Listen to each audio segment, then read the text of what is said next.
Hello everyone, and welcome to Resurgence of the Silver Siren. Thank you for joining us for an evening of Dungeons and Dragons.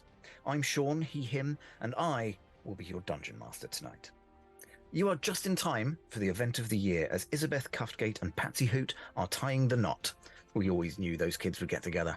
But this is not the only notable thing brewing in Kythyss as the devotees of Umberly are hatching their plans.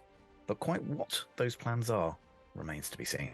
Now, let's meet the players and have a word from our sponsors. Hello there, I'm Josh, I use he, him pronouns, and I'm playing Brian Calm, who also uses he, him pronouns. Brian is an elf of the Eladrin variety, who has been trained as both a druid and a monk, and has ventured around the Sword Coast a little bit and decided to jump on the sugar snap to come to Kythyss, and has been roped into serving for a wedding. I mean, that sounds perfectly reasonable, doesn't it? Nothing's going to go wrong, surely. Hi, I'm Evie, I use she, her pronouns, and I am playing Keith Feetfoot, who is a Harrigan, level 7, artificer, alchemist, bartender. And Keith is on this cruise, is on the Sugar Snap, and he is bartending this wedding and will serve you a drink of your choice. Hi, I'm Nat, I use she, her pronouns, as does my character, Enfia Hoot Owlin. She is heading through the plains. She's professional, adventurous, and spinster, heading to her niece's wedding to bless the wonderful day. And of course, nothing is ever going to go wrong when she's there, right? Hi everyone, I'm Steve. I use he, him pronouns, and I'm playing Werin Amor, a Aarakocra paladin who loves a good wedding. Actually, wants to make sure they run as absolutely smoothly as possible for no professional ulterior motives whatsoever. Check out our sponsor, Phoenix Dice, for carefully crafted click-clack maths rocks for use in your favorite TTRPGs. Phoenix Dice work with recycled goods, meaning their products and packaging are all made with sustainable materials. You can go to phoenixdice.com to check their entire selection. And if you put !dice into chat, you can enter a raffle for a chance to win some dice of your very own. Big love to our D20 club on Patreon. They're great, you're wonderful, we love you so much, and they help us keep the kobolds in line, which is very important. They get up to all sorts of cheeky jam-related activities. Anyway, the D20 club, they've created a fan Discord where you can come and chat about all things Roll Together, and they've created a wiki page to help you keep track of all of our stories, which you can find at rolltogether.fandom.com. You can join and be as cool as they are from as little as one of your local currencies per month by following the link in chat or in the description below. We are delighted to be supported by Idle Champions of the Forgotten Realms, a Dungeons & Dragons strategy video game that brings together D&D characters from novels, adventures, and multiple live streams into a single grand adventure. You can select your heroes and formation, then battle through waves of monsters for free on PC, phone, PlayStation, Xbox, and Nintendo Switch. And if you put !code into chat, you'll get yourself a free Electrum chest. You can find us on social media by searching Roll Together RPG or by following the links in chat or in the description below. And if you can't join us live and also want to see any of our previous episodes, you can catch up straight after on YouTube or your favourite podcast provider by searching Roll Together RPG. Finally, we run queer-friendly tables and encourage and support trans and GNC players and characters in our games. Our players and DM may portray characters that are of a different gender to their own. We aim to avoid misgendering but acknowledge that it does happen. We welcome corrections and have a company policy in place for correcting people on pronouns. Check out Safety in Chat for content warnings and some of the safety tools that we use through the TTRPG Safety Toolkit. And now, let us begin.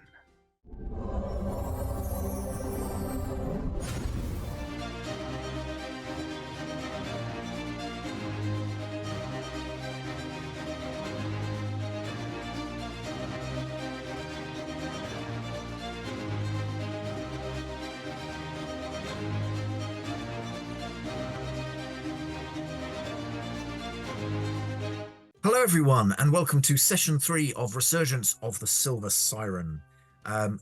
So last time we started off and we were still on the Sugar Snap, the boat where a wedding was supposed to take place and didn't quite get there. The team managed to take a Sahuagin priestess as a captive to try and find out what was going on. The rest either being dispatched or seen swiftly off the boat. After scouring the boat for the missing wedding rings, the team determined that they had been stolen or somehow otherwise vanished from the boat, and moved away from the potential scene of another attack to go to the Twin Anchors, the pub where the reception was due to be held. Sean, that's not the name of the pub. It is the name of the pub because not the name of the Brunette. It used to be the name of the pub before Brunette took it and decided to change the name of the pub. It's all into history.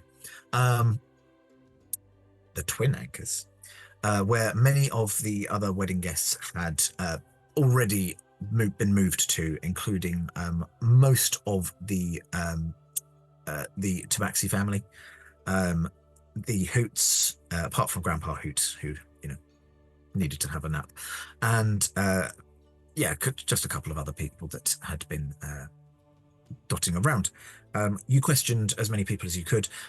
Sadly, the Sahuagin priestess does not speak common, so you were unable to get too much out of her. However, you were able to use some pictorial kind of references and evoke some emotional responses, but that was kind of the best that you got.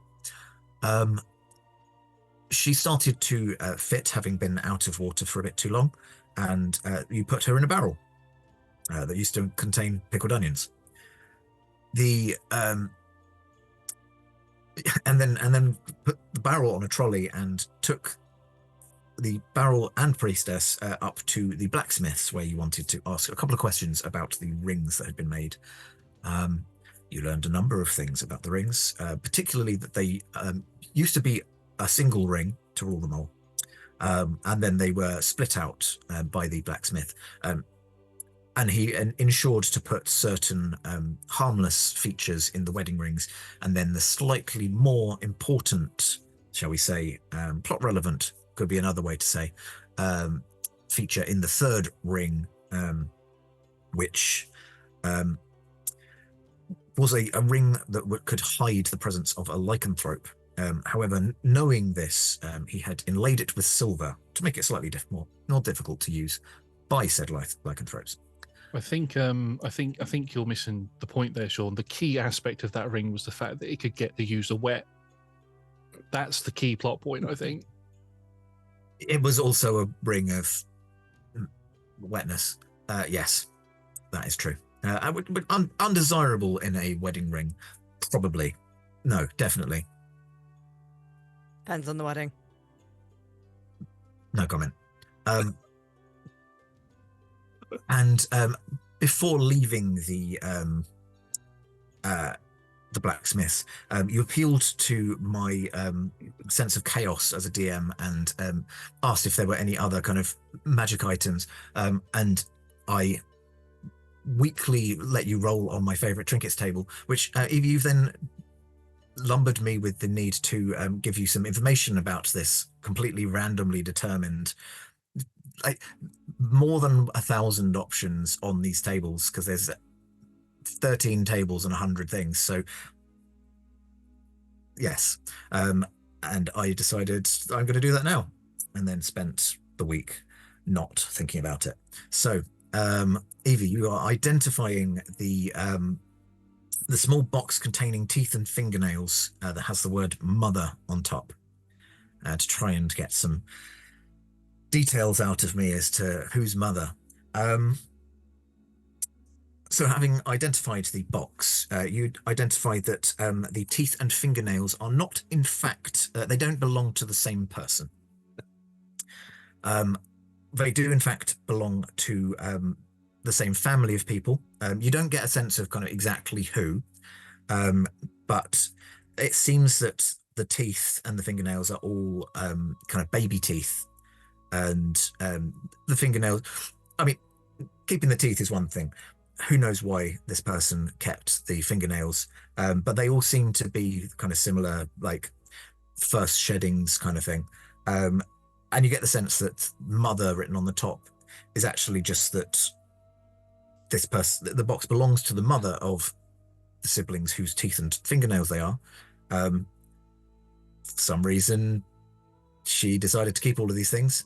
Some reason they ended up in a blacksmith. The real question is, why are they bloody, and why are they still bloody? I also have a follow-up question. Go for it. Are the teeth canine in nature, and are the fingernails actually claws? They look humanoid. Okay. But some of the teeth are canines, but not Sure. canine. Not tabaxi. No, they don't seem to be There's tabaxi. Or Interference Sarcast. from big tabaxi in this town. No. It's seems to be possibly a human family. Difficult to tell just from the teeth. Go on. The blacksmith is a tiefling, right? Blacksmith is a tiefling, yes. Do they look like they could belong to a tiefling, or is this someone completely different? I don't want this. Why are we getting booed? Did I miss a pun? Tiefling. Tiefling.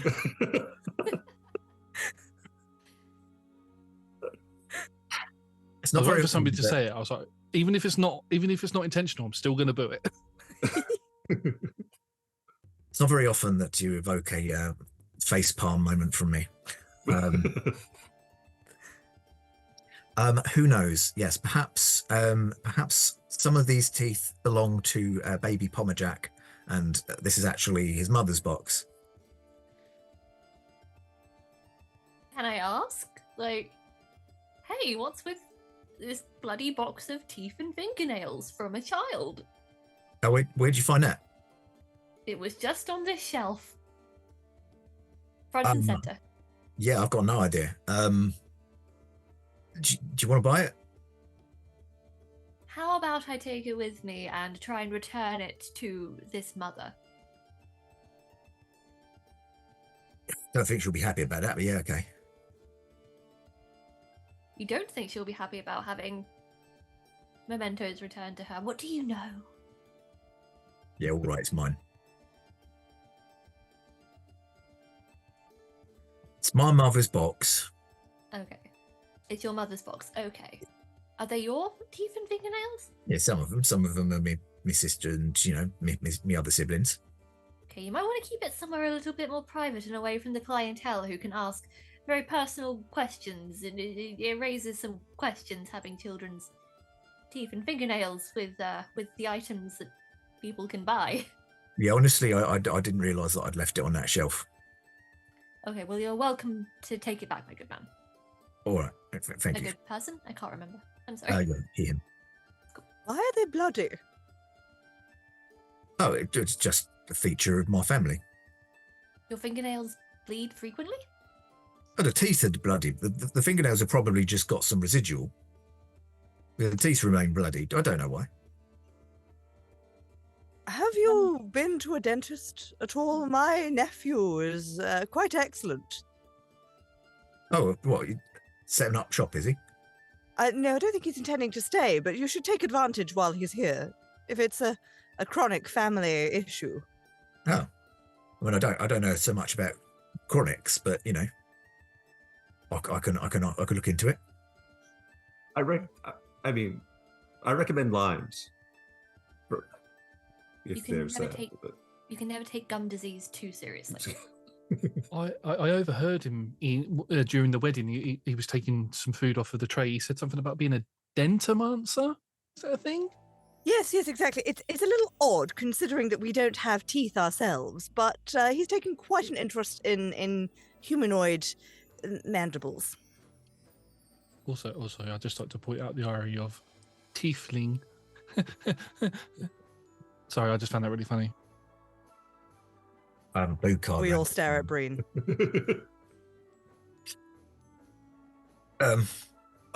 Keith, was there anything else you wanted to purchase whilst we were here?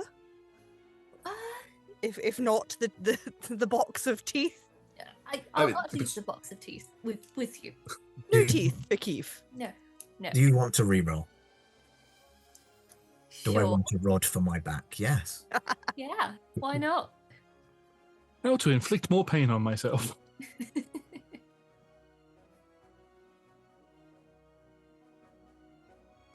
Go on and give me a D12 roll. A D12. Let me get the right die. There it is. 2. 2, good. Easy to scroll. And D100. I'm going to point out it's a D12 mostly because I can't be bothered to use the 13th table because that would involve a lot more maths for me. That's fair. I got 15. Ooh. You find a marble sculpture of a tiny elf holding a lute seated on a chair that plays music every so often. Oh, cute. Is there like a mechanism for it, like a little key? No, it's just it just does it. I've you know what? I've never found out what the trigger is. I've got another identify in me. This is not a wasted spell slot. I was going to say you're going to spend 10 minutes ritual casting it. Can you Sure, ritual yeah. cast as an artificer? While everyone else peruses, I will ritual cast identify. It's all happening at the same time. Oh God, no. So you find that the trigger for this marble sculpture is whenever there is a dip in the temperature, or indeed a change in the temperature. So if it gets too hot or too cold, then it will go up. It will just start singing. That could be quite useful. I think I might actually buy this. But good to know that if we're trying to be stealthy, you need to keep it ambient. That's true. That is true. Well wrapped in a nice container or close to the heart. Do you have All any good hats options. for tiny statues? Not really my unless you want it made of metal. You are a blacksmith. Obviously, my apologies. Maybe that should be on our to-do list tomorrow when the Buy shop's hat for a reopen. tiny statue. Yes. Mm-hmm. Mini millinery. Yes, I'm sure there's a place around here. It's Well, the would be question is, essential for fascinators. does it play different tunes depending on if it gets hotter or colder? Because that would be, like you said, that would be really helpful. It's the Mr. Snow Miser or Mr. Sun Miser song, depending if it's got hot or cold. There's got to be a Reddit forum for accidentally ridiculously powerful magic items you've given your players. Oh, I reckon so. I have a brief out of character question, just because I feel like we covered it last session, but I didn't write it in my notes. We know that the other 2 pieces of the ring were given to Patsy and Isabeth. One of them was a ring of land breathing. One of them was a ring of land walking. Can we remember which one was given to whomst? Okay, so they weren't actually given to them because they went missing. Or were intended. Were intended. The land walking one went to Isabeth, and the I can't even remember my own magic items now. Land breathing was Land the other one breathing that I had. one went to Patsy. Mm-hmm. All right. Out of character, I have a theory that Isabeth is a mermaid, but we'll see. I don't know how she would have done it without the ring. But there's something up with her. Cool. You'll neither confirm nor deny. Okay, well, so having obtained several items that you actually want to purchase, and are you going to make your way out of the blacksmiths? And was the intention still to take the priestess back to the sea? So you'd given her the trackable. Yeah, she's the Umberly. the one-way sending stone, and she has. I got a good look at her Umberly symbol, so we could look at object if within a fine range, and if she's too far out of range, then maybe she's not a problem. So, and I'm sure she's looking pretty salty in the barrel.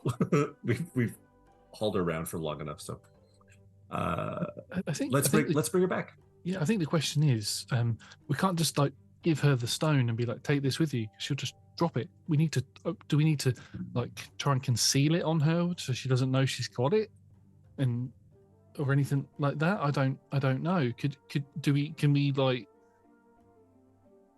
Is there anything we can do to sort of hide it? Bit hard to harpoon a tracker to a sentient being.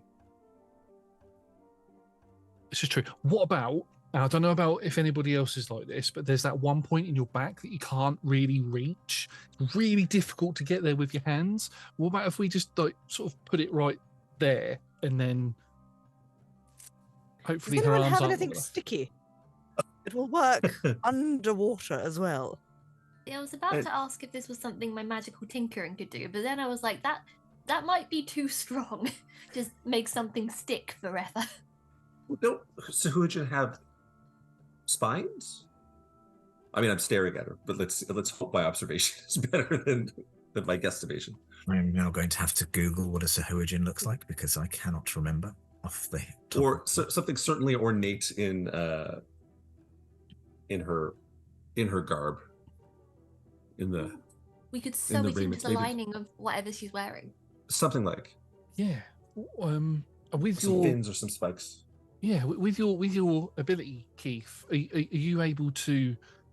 Could you potentially mold the sending stone into to look like something else and keep its properties? Like, say, maybe a symbol to Umberly, and maybe swap them out. Is that something you can do? I think I can make it look different. Yeah, I think that's within my purview of artificer abilities. Okay. Give me.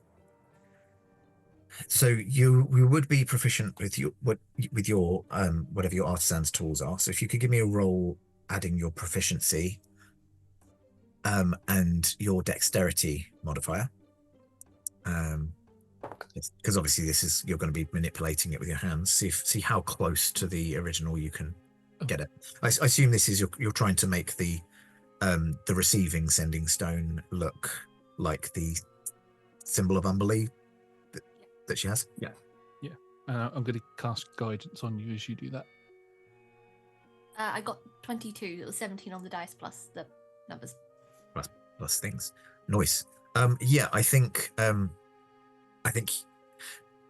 it's obviously like to the naked eye, it's completely indeterminable. If you were to take it down to the beach, then they wouldn't be able to tell the difference. But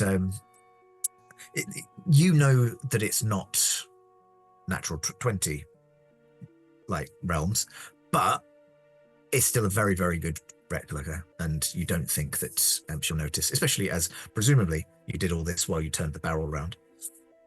Oh yeah, I've also at some point I already used my magic tinkering to change the rings to look silver, because we discussed that as well. That's right. I'll cover Keith's trying to like do the tinkering by talking loudly at the Sahuagin priestess and be like, "Now, my dear, we're going to take you home. Yes, home to the water." Just try and I'll stand behind Enfia and gesture broadly with the wings and make them point. Mm-hmm. I feel like I should actually roll with advantage now, but I'm just waving. If you want to aim for that 20, you can. Yeah, I'll give it a go. Nope, that was a 6. Yeah, I mean, she doesn't notice. You make pretty dang good replica that you can give back to her. I think that's everything. Point of order, because you did ask. Sahuagin do have a fin. If you imagine like a creature from the Black Lagoon, sort of. Okay. Fins down the back. So yeah, that point on their back might be a little bit difficult because it's spiny. But if the intention is to replace her symbol of Umberly, then that's on the front anyway, right? Oh yeah, it's completely moot now. It's just, people might be interested. And I don't want you going away from, Twitch to Google it. I want you to know now. To be fair, you've probably done it already. But hey ho. Cool. Is that everything that you want to do while at the blacksmith's? those of you who live here on a more permanent basis, I'm assuming the lighthouse is next to the sea. We can do 2 in 1. If anyone is anyone opposed to going to the lighthouse this evening? Well, if we're going to the ocean anyway, it only makes sense, and it is atmospheric to go in the darker hours. I love a spooky lighthouse. Everyone does. It is dramatic and romantic, and we are in search of a third ring. I think we have to. The sooner we bring this all to a close, the sooner we can have the ceremony that was intended. So let's be off. Yeah, I mean, there's a chance that they may the Sahuagin people may know about the third ring and might attack the lighthouse. The question is the lighthouse up a cliff, or is it like quite close to the sea so we can just sort of go off? I don't think we want to drop her off a cliff. Well, no, that would be inconvenient. I suppose, I mean, how strong are you, Bryn? Well, actually, let's answer the question first. Is it on a cliff? Evie, I would like you to roll a history roll, because you have been in town the longest. Ooh, 19 plus 3 for a 22. Nice. Yes, you would be aware that so the whole town is kind of situated on a steep cliff. Most of the town is kind of up this on the kind of side, but it is nestled between 2 kind of almost pincer-like cliffs. And the lighthouse is it's only actually 2 stories because it's high up enough on the cliffs as it is. But yeah, it is on one of the kind of pincers, if you like. But at the end of the last episode, or 10 minutes ago to you all, Pommerjack did say that if you were going to go down to the shore to drop her off, that you could take the rock lifts, are the quickest way from kind of shoreline up the cliff. But if we were to go straight to the lighthouse, which is also next to a different part of the shore. Up on a cliff. Well, yes, I was wondering, sorry, Bryn, I suggested you, but then I realized my brain was not working right. Faerun, in your incredibly strong muscular arms, I was wondering if you might carry and fly captive down to the sea, deposit her, and then fly back up. Certainly, I think this is something that can be. And then we don't have to go down to the shore and then go back. And as charming as the rock cliffs sound, maybe we can take them on the way back. So just to kind of give you an idea of the lay of the land, you're currently just off the market square, like the town square, which is roughly halfway up the cliff. So you're either going down the hill, depositing in the sea, taking the rock cliffs up. Your alternative is to go up the cliff, up the slope, and then walk along the cliff side to the lighthouse. That was the intention, but once at the cliffside by the lighthouse, to just fly down, pop her in the sea, because the lighthouse has to be next to the sea. Yeah. Regardless, right? Yeah. I'm not so much saying that that's not possible. Just kind of giving you an idea, like distance wise, you're pretty much doing. If you imagine a kind of equal right angle to triangle, you're pretty much in the middle of the hypotenuse either way, and it's just whether you walk along the cliff or take the lifts up. I personally vote for taking the lifts up because going up is a lot harder than going down. That came out wrong. Oh no. Someone save me, please. Is there something you want to tell us? Phrasing. No, never mind. But that's fine. As long as we don't, we can go and take the lifts. My only concern is that if we do that, we will arrive at the lighthouse too late for Ms. Tingle to still be there before she starts her work for the evening. I think we should go. I agree. I think we should get there as soon as possible. So let's all go straight to the lighthouse, and then we can And then we can dispatch. I mean, I can deliver our friend the priestess. I don't want to bully Keith into agreeing though. Brian, what do you think? I mean, we want to get rid of the Sahuagin priestess first, don't we? So going to the lighthouse would mean dropping her off of a cliff before we speak to the... I'd fly her down. Flying her down. I'd fly her down. Oh, you fly her down. But wouldn't she check. like... Can you carry the barrel down, or would you have to carry her? Because she's very... Yeah, I'm sure we could come to We could some gag kind her. of understanding. I think I need an Uwu card now. No, No, please that's a no. line too far. Yeah. No, I think we can. I think I can carry her down. Pomajak By foot. will kind of, because you're still in the middle of the shop, will kind of just stick his oar in as well. I mean, if you're talking about getting there quicker, then the rock lift is quicker than walking along the length of the cliff. Right. Well, let's Plus, do you'd be that wheeling then. a trolley down here instead of trying to push it up. That's fine. I'm unaware of the geography of this land, so very well. We're all just missing out on the opportunity of seeing Warren carrying a sea priestess, but it's fine. It's Oh, fine. that's what you were trying to get out of this. We'll take the lift. No, it's fine. Oh, I see what you're putting down. I really don't, but I'm just going to pretend that I do.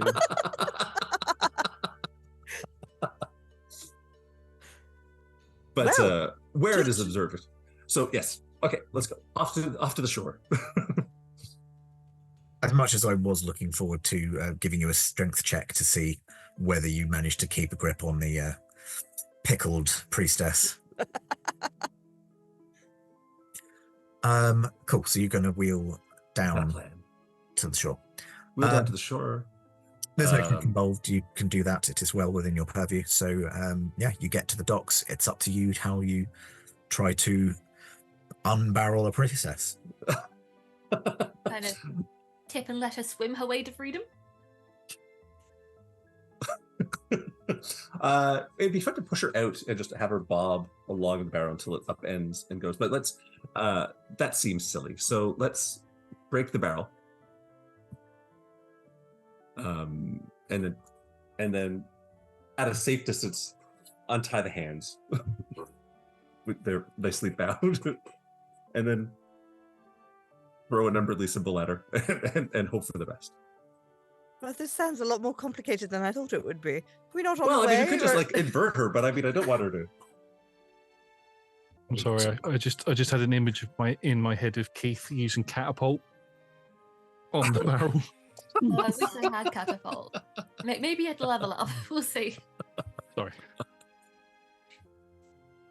I don't feel like we need to just as simple as we need to make sure that we've replaced the symbol. So and we'll do that, and then cut her hands free and like tip her off the end of the pier. Surely, no, she can swim. She'll be fine. Yeah, that's how you release a fish. Yes.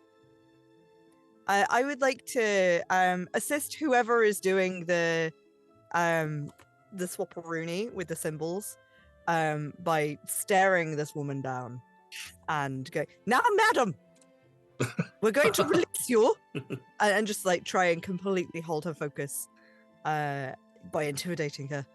Okay. To release you, but you are to be on your best behavior. You understand? No more of this interrupting weddings business. And no more trying to bite my comrades. So, well, I think I was the one who took the undeadly symbol from her originally. So, I'll try to do this. I'll try to do the switcheroonie.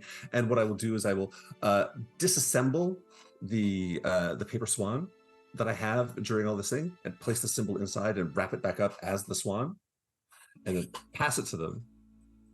Okay. In her untied hands.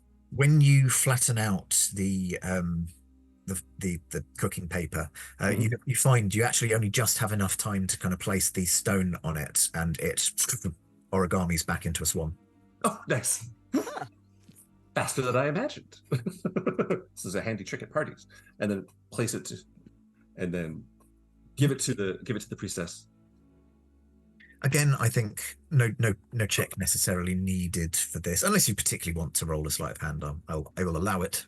No, I just want the performance in the Resurgence. Yeah, it's all good. And keep up. It's the priestess. It's the short, the Kythyss equivalent of cow tipping, but it's the hood and priestess tipping.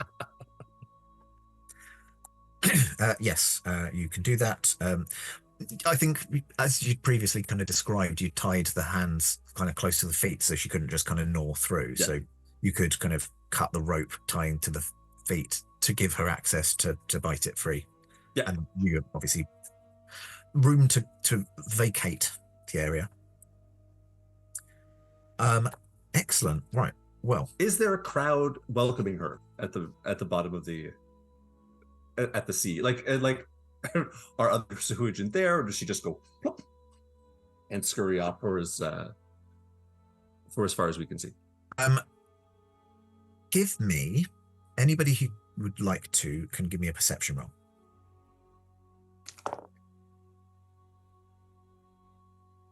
14. 23. 13. I wondered what it was. I thought it was a 14, but oh no, it was a 14. 22. Oh, nice. Okay, so the two in the teens, you kind of scan around, you can't really see anything. You notice that like the day is kind of you're losing the light, so you know, there's a kind of red dusk is kind of making the water fairly dark, so you can't really tell.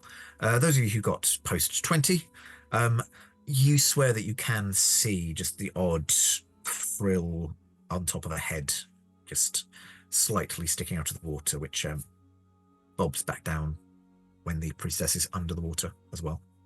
We'll wave at them threateningly. I see you!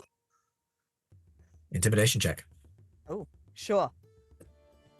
You're built for that, right? Yeah, a little bit. No. No, I'm not. Imagining a creepier version of the end of The Little Mermaid. Goodbye. No, that was merely a 6. 6, okay.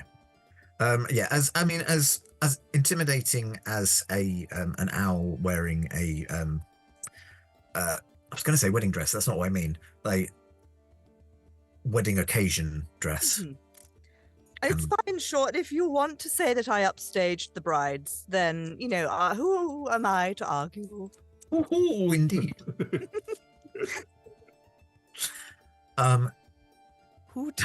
Lovely.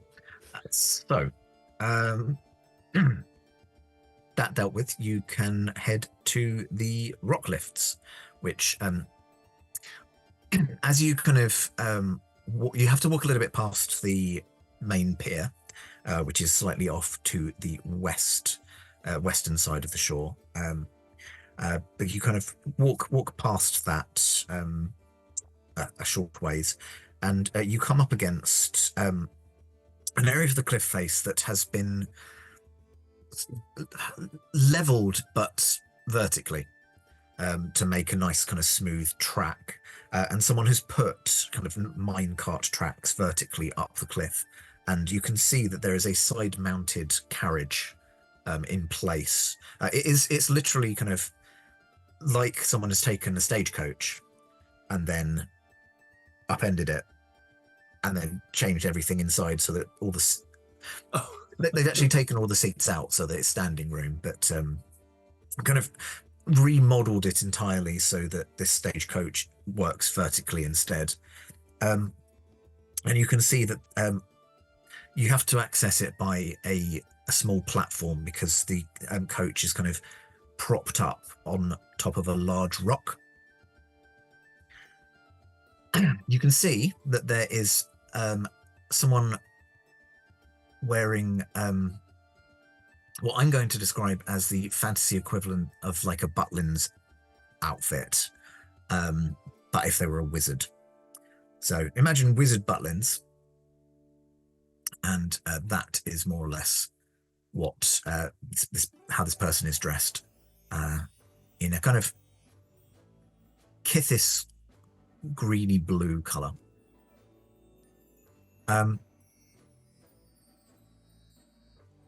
What would you like to do? How slow are these lifts? You can't see them in action. You can see that Okay. you can see that this stagecoach is mounted on the rails, and that there is a rope kind of leading from the top up. From the front of the coach up to the top, and you can see that there is a similar set of tracks next to it. And those of you with kind of better eyesight, I guess, can see another stagecoach up at the top. Actually, I will allow another perception roll. Ooh. See what else you can see. Tell me what I can see. Not much with that roll. 20 20. plus 2 for 22. Oh, 22. Measly 15. Yeah, I only rolled 15, but my passive is 22. If that counts. Okay. I also rolled 15, but my passive is 18. Okay. So, okay, we've effectively got a bunch of 22s, and Keith, unfortunately, it's a little bit too high. You can't really see. Like you can see the stagecoach because it's we're not talking top of the shard kind of distance. Like, but it is a little bit too far. But those of you who are pushing past 20, you can see that the stagecoach.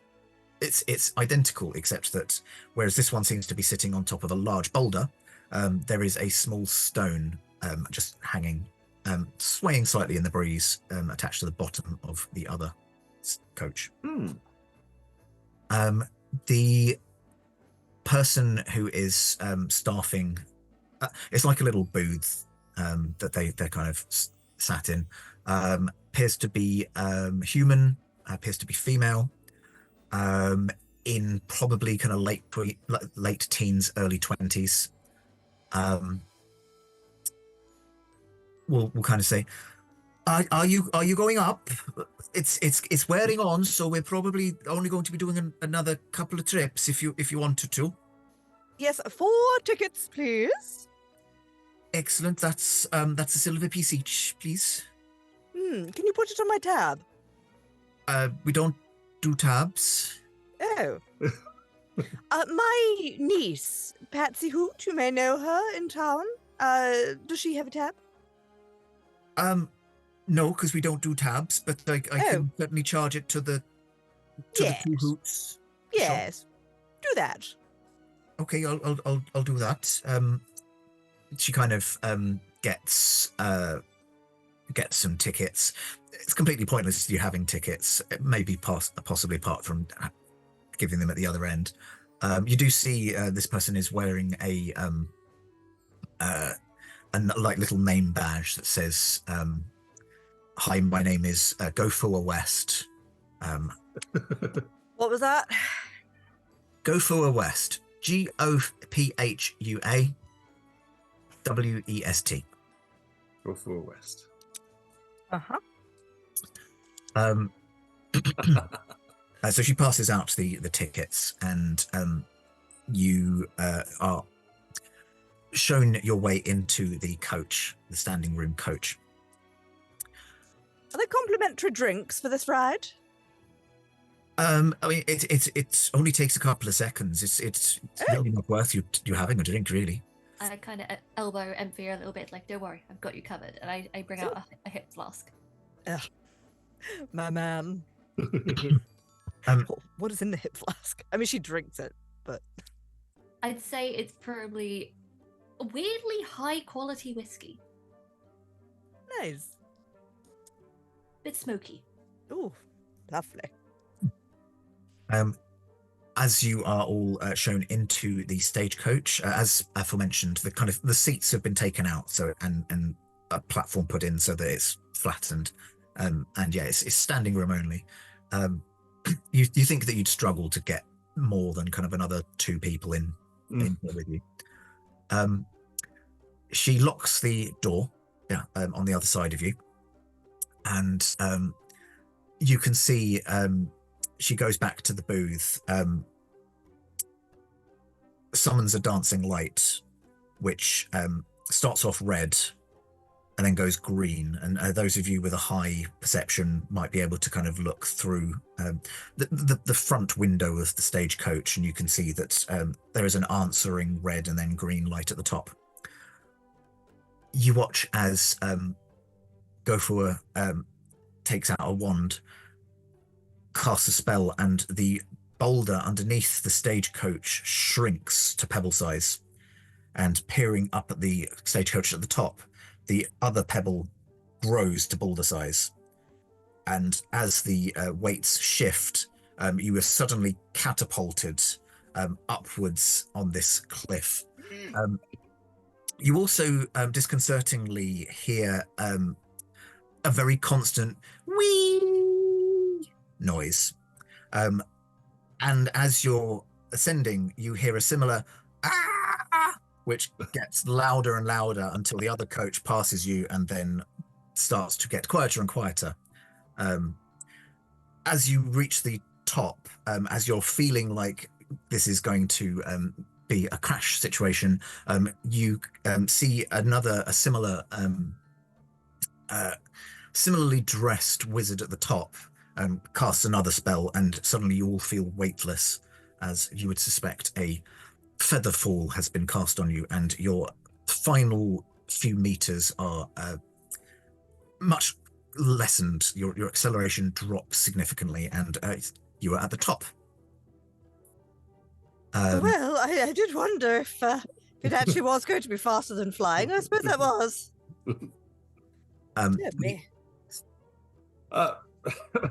Keith, may I borrow that flask? Yes, just don't take too much. Just to wet my beak. Sorry, I just like.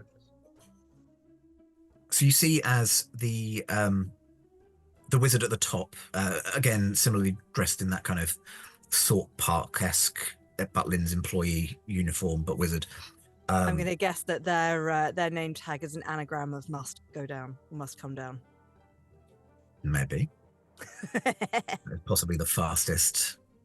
Well, yeah, you see that their name tag says Dominic West, and they look very similar. You would guess kind of probably non-identical twins, perhaps, or at least brother and sister. Starts to kind of unload you from the coach. All right. One at a time, thank you. I hope you have a pleasant journey. Is it just you two? Do you have a whole team? Like, does the lift shut down if you two can't stand there casting magic? I mean, it's the nature of the apprenticeship, actually. So, yeah, we're just kind of required to do it during working hours when we're not studying. And surely you can only do it a limited amount of times a day. Well, yeah, but there's not a lot of reason to come up here unless you want to go paragliding off the top there. Or go to the lighthouse. Oh, I might add that to my to-do list. But in the fly. Well, yes, but sometimes, I mean, I don't know, Keith, if you've ever been to this sort of thing before, but usually, if it's your first time, they have instructors. And they don't let you do it on your own the very first time. You have to be strapped to an instructor, and sometimes that's quite fun. Keith is visibly disappointed and takes a swig of drink. As soon as we've stepped off of the lift, as it were, I think the initial going up thing is like when you lose your stomach in the road when you go up like a steep incline sort of thing, and all of the pickles and pickle juice and everything that Brian had eaten before, it just comes out over the cliff edge. Oh no. Dominic kind of quickly summons a dancing light again, and then changes it to a kind of yellowy brown. And you hear, eventually you will hear kind of splatter and the sound of a female human at the bottom going, "Not again." At least it didn't hit anyone. No one could see them, right? I give Pete a little stomach settling wing tap. Is that? Could I just take a quick swig of that flask? Oh no! Is that not water? Not with that sick mouth. Use your own cup, sir. Okay. Dominic will kind of go over to his little booth where there are ready flagons of water. Oh, drink a load of that, and then get rid of that, and then I'll druid craft like a peppermint leaf thing, and I'll put that in my mouth and start chewing it. Right. Well, we hope you had a pleasant trip. I don't know whether you're gonna come back down with us. Probably not. Okay, good, because we're probably looking at closing up in the next 15, 20 minutes. Right. Okay. Well, don't let us keep you from going home. great work. Maybe your sign. I mean, we didn't stop to look if there was a sign giving you a warning about how this lift operates, but maybe make a bigger one, or one at all. I'll pass that on to the management. Mm-hmm. Right, shall we? Shall we what? Oh, you're talking to your... Not you. No, you go home. You can see that he kind of... He kind of stands and just looks over the cliff for a little bit, but... I'm picturing him just sort of turning and just suddenly being like on the cover of a gothic novel, just looking wistfully out for his wife at sea. Looking for that green light. Are we sure the lighthouse keeper is on duty tonight? Well, they have to be on duty in the night because In the night, in theory, yeah. Yeah. Someone has to be there every night, theoretically. There are close. I mean, we're finding out that there are hours of operation. I have all kinds of questions about the way these for a tourist things lift, Faerun. It's true. It's true. I haven't been to many weddings set in lighthouses, and it's ships aplenty, and inns, castles, small keeps, large wheelbarrows, but lighthouses. Tell us more about where you have been and who you are and why you are here. What is this wheelbarrow wedding?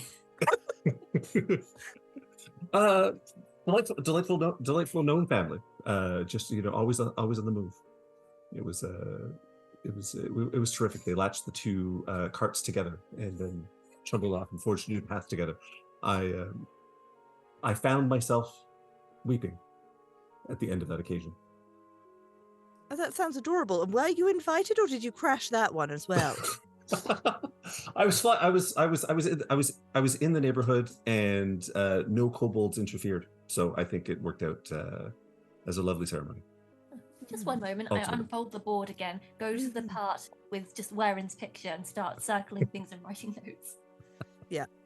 I'd honestly thought seems to find himself at weddings. I'd honestly thought that you'd come up with another phrase for shotgun wedding, considering the fact shotguns aren't probably a thing in Faerun. Wheelbarrow wedding.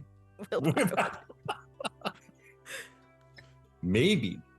There's actually 14 gnomes getting married at the same time. 7 brides and 7 brothers. Yeah. 7 barrels. Yeah, it's good. So you presumably having this conversation, walking towards the lighthouse, you can see that this is a short, stubby, probably only kind of 2 stories lighthouse on a tall, overhanging cliff on the western side of the bay. The second story, although it's not moving at the moment, you can see that there seem to be some gnomish mechanisms on the outside, like some gears and teeth that look like they would rotate the top story when the lighthouse is in effect. Mm-hmm. You can't currently see anyone kind of staffing this the lighthouse, but those of you with high passive perceptions, definitely Brian, you would, as you're kind of approaching and your feet are making that kind of crunchy noise on the slightly gravelly cliff top, you do hear a kind of visitors, and the sounds of kind of flurry of movement from the other side of the lighthouse. We'll just use the usual opening gambit of yoo-hoot! Hello? Ms. Tingle? Are you about? You see, walking round the side of the lighthouse, there is a short female gnome. She has her head is completely shaved, and she has a variety of kind of face, ear, nose piercings, and a number of prominent ocean-based tattoos kind of going up and down her arms. She's also got very kind of well-tanned skin. And as you kind of get closer to where she is, you can see that there is a little sunbed on that side of the cliff, with a towel placed down. Mm-hmm. Just from first glance, I mean, I'm assuming that not all her tattoos are visible, but are any of her visible tattoos the symbol of Umberlee? Interesting. Give me a religion check. I will also add, she is also clothed. I realise I did not describe any clothes. Of course. She is wearing clothes. She seems to be wearing very kind of loose-fitting kind of clothes. Is it, Sean, a religion check if I've just seen the symbol of Umberlee? Are you angling for history? Angling for perception. Perception is what you can see. History is what you can remember. I'm gonna allow history instead of religion, but that makes no difference to how terrible the modifier is. you don't have to be the only one making the check. Yeah, that's fine. Yeah, no, that that's 7 total. Sorry, was that a 19 from Faerun? Faerun was an 18. An 18. 18 religion. Evie, you were saying things? I was going to say, if someone got like a 15 or something, you could consider yourself adding +3, but I think 18 is perfectly fine. Yeah, I don't want to use up all of those inspiration points. Flash of genius, please. That's the word. I was calling it flash of inspiration, but yes, genius. Yeah, okay, so I think Emphia, you're kind of, it's probably less that you don't remember what the symbol is, and more that there's a lot of kind of sleeve to scan at the same time, and like you don't want to just be staring at her arms.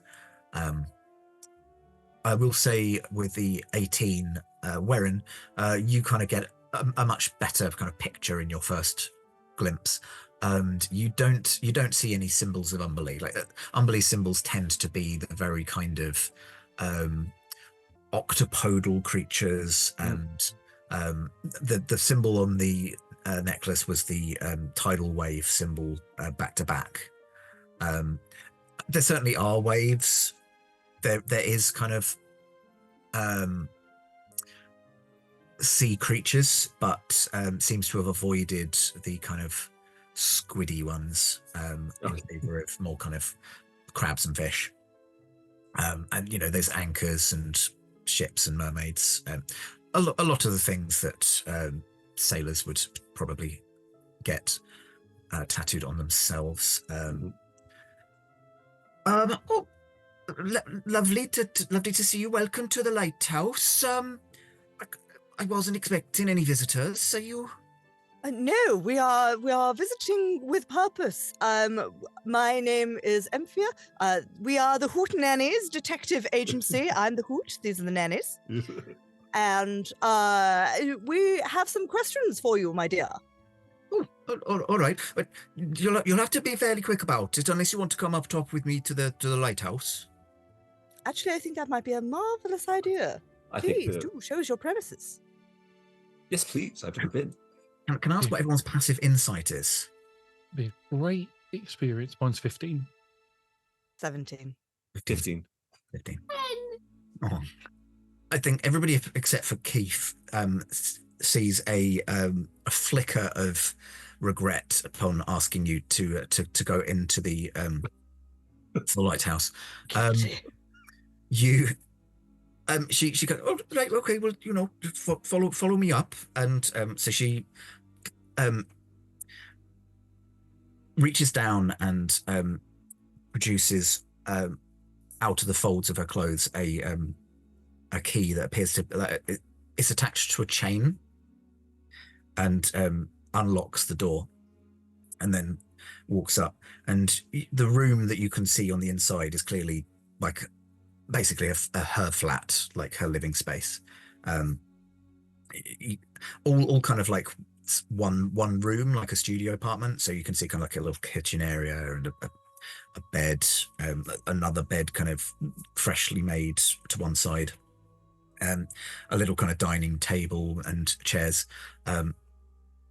which I'm going to say again, Brian being with the higher passive perception, you notice an identical set of clothes to the ones that Skidgy is currently wearing, just neatly folded on this chair. But she leads you up a kind of spiral staircase that goes around the outside of the of this room, and will kind of lead you all up. There's a trapdoor at the top, which she again unlocks, and then the doors open. She leads you up top, and she, after you've all come through, she closes it down again and locks it. That's just because at some point I'm going to have to start up the mechanism, and but we can't always guarantee that the stairs are going to be in the place you expect them to be, if that makes sense. Ooh, intriguing. Oh. It doesn't make sense. Please elaborate. All right. So the top revolves, you see. So I have to lock the top because the stairs will not move with the top. So that's all I mean. The whole building of the top moves. Yeah, the whole room. Not just the light. No, that might have been a better idea.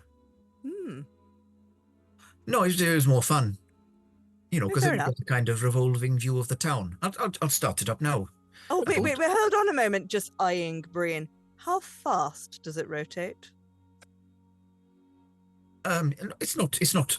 Oh, you came up on the rock lifts. It's nowhere near as quick as that. No, it's maybe one revolution every couple of minutes. Oh, that's fine. Yeah. We're taking a nice scenic view of the Twilight Town. Once it starts, are you then up here for the rest of the night, or can you then go back down once does it stop at all when it's rotating so you can get down, or is it now that we're up here and it's locked, we're up here? Well, I was going to start it up, and then I was going to stop it again so that you could get out, because it's you kind of look out across the horizon, and the sun hasn't fully set, so you've probably still got a decent amount of time. It really depends on how long you plan to question her for. But there are also kind of doors and windows, and like a revolving balcony as well, so you would have the option of trying to get out of the top through a fire exit, as it were. Right, so yeah, if you said you had just some questions, well, let me start up the mechanism. And she goes over and pulls on a couple of switches, and then there's like a big wall switch which she flicks down, and you hear the kind of whirring noises of mechanisms warming up, and then slowly, little by little, the top starts to just rotate. And if you were kind of stood to one side of the building, obviously, rather than in the middle, then you would get the full effect of seeing the whole town. If you stand in the middle, then you just spin on the spot. I mean, where it would start off and go. Well, I didn't see you at the big day. I didn't see you at the wedding. Oh, I got my invite, but it's a lot of effort to go down to the town. It's not that I didn't want to make the effort for them, but Are you close to the couple? Not especially. I don't dislike them. It's not a personal thing. It's just you get to my age, and I don't really go down as much as some of the other people might. Only when I need a bit of shopping, really. That's understandable. A woman is entitled to her privacy. Even then, I tend to ask Dominic while he's coming up to just grab some bits and bobs for me. Fair enough. But you could have, from this view, you could have seen the wedding. You can see. Can we see the sugar snap from here? The wedding. What time was it? I would have been asleep. Because I'd stay awake throughout the night to make sure that the light stays on. Mm-hmm. So no, time of the wedding, I would have still been in bed. That's another reason I didn't particularly want to, kind of looks to Faerun and realizes there may be a kind of familial relation to one of the brides, and is trying to be very kind of apologetic about not wanting to go to the wedding, but also sleep schedules and distance and. Yeah, just like no offense taken, my dear. I mean, honestly, it makes sense. If you're not close to the couple, then why would you turn up? Just sort of side-eyeing where. I mean, once invited, I find it hard to imagine, because once invited to a wedding, I'd never want to miss one. Well, ever you invited. Faerun, sorry. Or when learning about, knowing what I wouldn't be able to resist watching the goings on. Who works? You sleep during the night, or you sleep during the day for the night shift. Who runs the lighthouse during the day? Does somebody else? I mean, surely there are ships and observations that need to be made, or particularly on a stormy, cloudy day. Do you have relief? Do you have a support partner? Is this your first time in a lighthouse? Oh, absolutely. I have thousands of questions, mostly about logistics. Primarily, the lighthouse is only really needed at night, because that's when the sun isn't on. Fair. But such a glorious daytime view. All right, I'll just keep... I think you're getting distracted from our purpose, Faerun. There's 2 beds! And extra sets of clothes. Were there 2 beds? I missed that. There were 2 beds. One is pristinely made. No, I don't have a relief partner. This is just my job. I just I work through the night, and then I spend most of my day sunbathing, to be honest. Aware of what happened at the wedding this afternoon? Beyond 2 people getting married? No idea. I'm sorry to say that is very far from what happened. There was a disaster. Oh, no, I wasn't aware. What are you? Can you go into? I appreciate now. Actually, you said you were all investigators, so you're investigating what happened at the wedding. Are you allowed to tell me what happened? I'm interested to speak now. Tell me, have you heard of a Resurgence? They're the sea dwellers, I think. I'm still carrying the trident, so I'm like, tap, tap. Oh, carrying these as unwanted guests at the wedding. And there was an untimely moon, which would have blocked the sun, at least for a time. I mean, that is unfortunately a bit of a blindside, if you like, for the lighthouse. Thankfully, eclipses don't tend to last long enough for it to be important for us to get the lighthouse running. But there were some issues with the moon and where fish people. Additionally, some rings went missing. Do you have any comments? Rings? Any thoughts at all? Like the wedding rings went missing. Oh, that is bad. I mean, no, I've got no use for wedding rings. But you do enjoy jewelry, I see. Could you tell us about any pieces that you may have purchased recently? Give me a persuasion roll, and anybody who would like to can roll insight on her reaction. Right. Oh, insight, please. Persuasion. It's only a 14 on persuasion. Okay, still above average. On insight, I am clearly fascinated by the lighthouse. So it's a 1 plus 5. A natural one is a 1 is a 1. It's a 1 is a 1. Flat 17 on insight. 17, okay. I got 12 plus 5, so I also got 17. Oh, nice. So 2 17s, a natural 1. Yeah, Warren clearly just obsessing over the idea, the machinations of the lighthouse. With 17, she's being genuine. She doesn't have any reason to buy any other rings. She hasn't quite made the connection between the wedding rings and the ring she bought. But with your 14, I think that is just enough to kind of make her twigs. Oh, but that's completely separate, isn't it? I bought a ring off of Pommerjack, the smithy down on the. I was in town and I was looking for a present for my son, actually. For your son? Yeah, my son. My son is a water genasi, so he. Mm-hmm.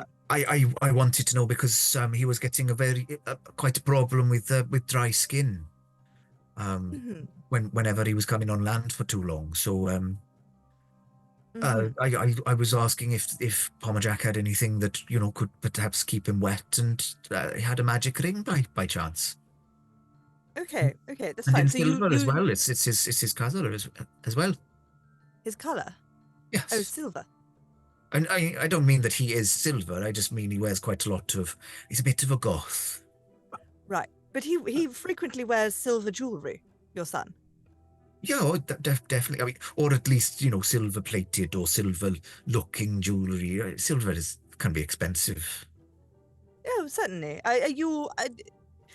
My point was that you were aware of the properties of the ring when you purchased it.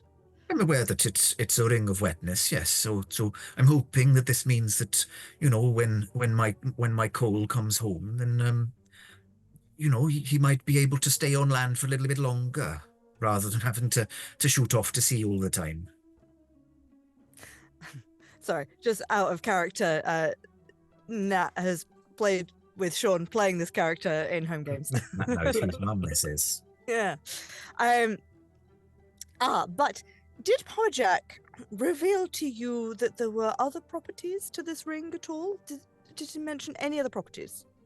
No, didn't say anything else. I will, out of character, say Pommerjack did tell you that he didn't want to make it too well known. So yeah, he told you that he didn't. Just clarifying from her perspective, though, as we are getting a genuine vibe from her. No, wait. Do you know something? Is there another property to this ring? Nothing. No. I just wanted to double check that Pommerjack was not being obfuscating anything from us, from our querying.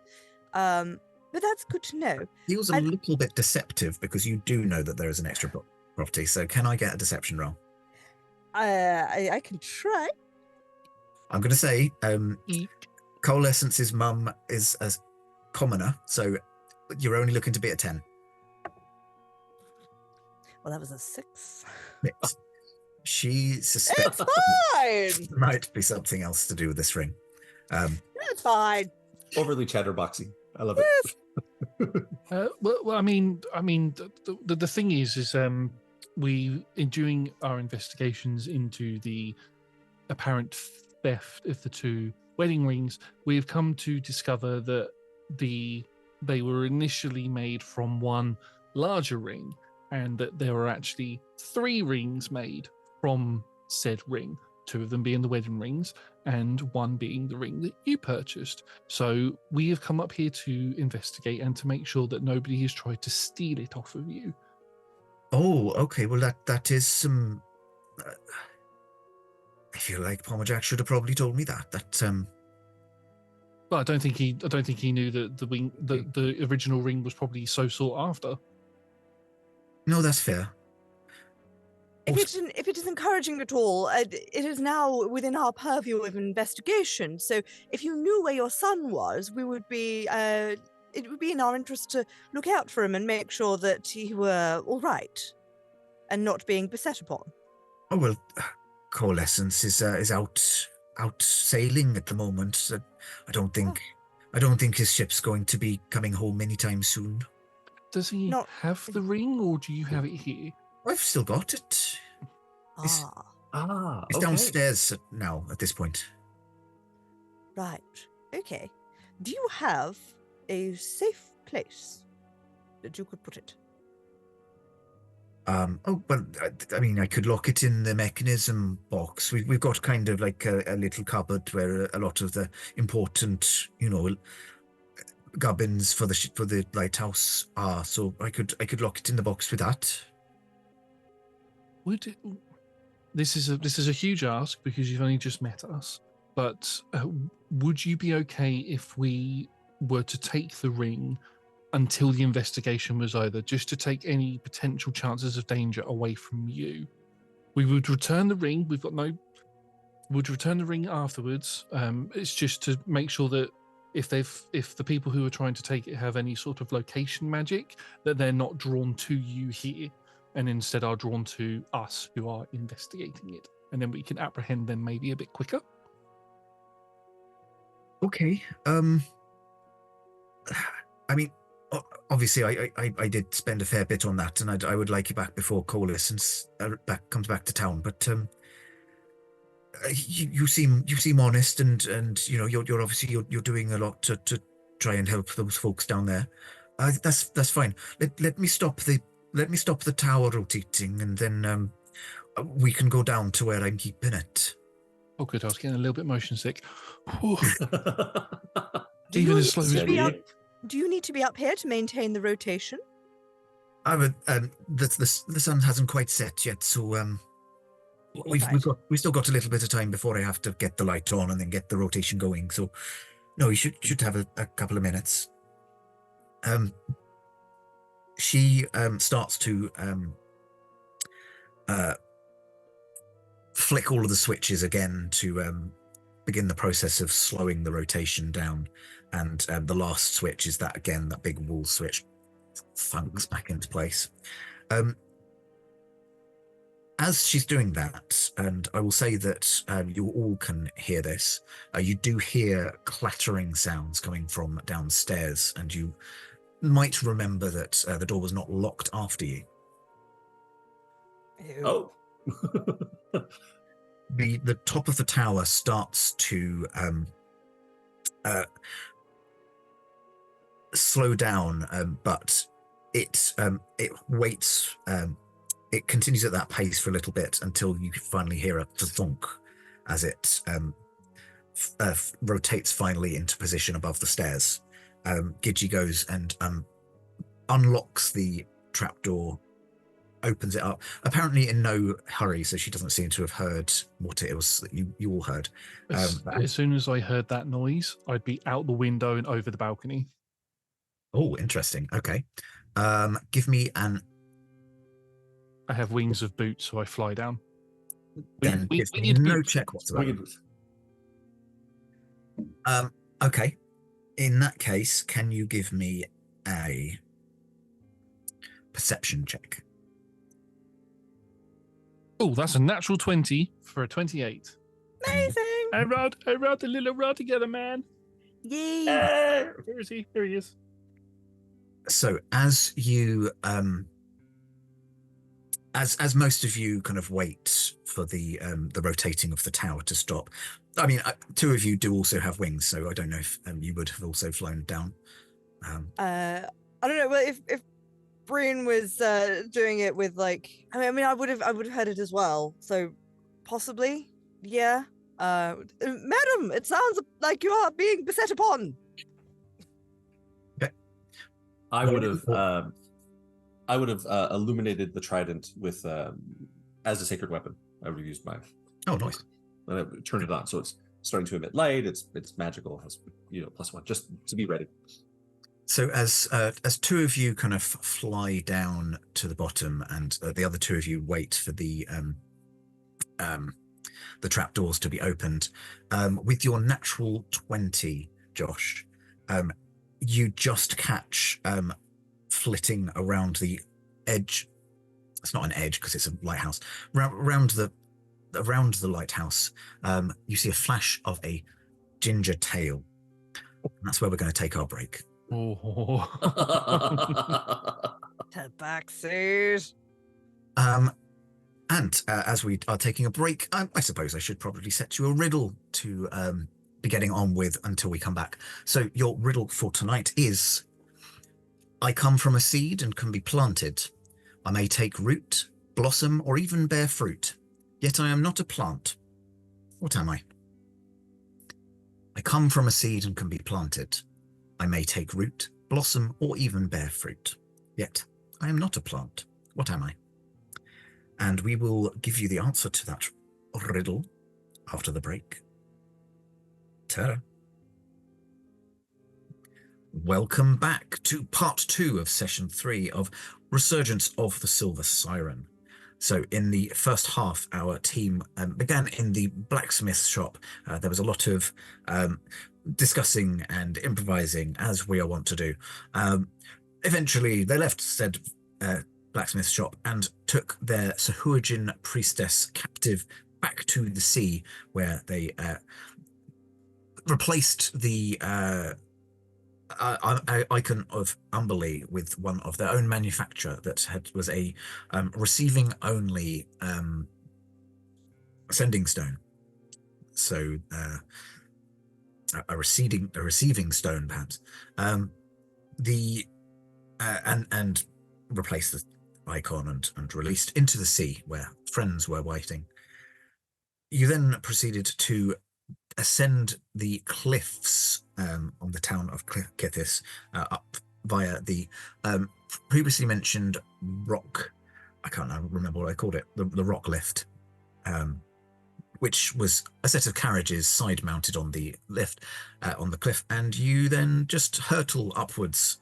Is basically the idea. Upon reaching the top, you visited the lighthouse keeper, Gidgy Tingle, and she showed you into the lighthouse, where you picked up on a couple of the subtle clues and hints of things that were going on. However, you were shut in the top of the lighthouse as it rotated, and as you were about to be let out, you heard clattering and noises from downstairs. Now, Brian and Emphia, with their monk-fast reflexes, leapt from the second story. I'm saying second story like I'm an American. It's the first floor, dang it. 2 stories. And descended or wingedly down to the bottom. But by the time you kind of ran round to where the front door was, due to the rotation of the lighthouse, you just caught the flash of an orange tail as it disappeared around the circumference of the round building. No corners. This is, Sean, this is where we can tell that you've not properly trained Pumpkin, because we know he is on your lap, and that would have been the perfect time for him to flick his tail up. And yet... Yes. Poor show. There it is. I also don't... I don't want to disturb him too much because he's being quiet at the moment. Yeah, you are. Yeah, you like the chin scratches. Sorry, what would you like to do? I'd first of all like to vote that the rock lifts are changed. The name is changed to the Rockapults, because that's what it felt like to Brian. And then I'd also like to give chase. Oh, but we had the puzzle. Oh, yes, we do have a puzzle. We have the puzzle. Thank you. Yes, thank you for reminding me. I should have written that on my other hand. Yes, so let's have the answer to the riddle. Steve, I believe you had the answer. I had comes from a seed. I had idea as the answer for the riddle. Idea is the answer I was looking for. Yes, nuance. Yeah, I mean, it's a riddle. Like, literally, I came up with it this afternoon. So if anybody had thought of something else, I was open to being convinced. I think it's possible, like, love might have. I think idea fits it much better. But it was the blossoming. I was Yeah, like, blossoming. blossoming. Yeah, taking root. Yeah, I can see that. All right. Tell you what, I'm going to give 2 inspiration dice, and they're going to be the larger ones that I will award. So a D8. D8. So yes, you can have 2. However, any that you had not used up to this point are gone, as you only have what equates to an episode to use it. Fab, yes. So I come from a seed and can be planted. I may take root, blossom, or even bear fruit, yet I'm not a plant. It is indeed an idea, which is what I was looking for when I was coming out with riddles. So yes, as we jump back in, I will also give you, because you did give a natural 20, and I obviously wanted a snappy ending to the hearth, but so that we can give you fair dues for the role that you got, I will also say that with a natural 20, as you pass the door frame, you catch out of the corner of your eye that a symbol has been scratched in the door frame. It appears to be, it's a vertical line with 2 horizontal lines at the top and the bottom. Resembling Badly drawn Z. No, a very, very vertical line. It resembles a capital I. One with serif or sans serif, whichever one means it's got trills. Serif? Serif. I think it's serif. Sans is Okay. without. Yes, because comic sans, but comic serif would be hilarious and ridiculous. Sorry, I'm getting very distracted. Yes, so as you pass the door frame, you do see that there has been a little symbol scratched into the door frame. Which you're not. Actually, I'll ask you for a history roll. Just Brian, because you got the natural 20, so you actually spotted this. I shall roll my history. History. Nat, I will ask you for a perception roll, just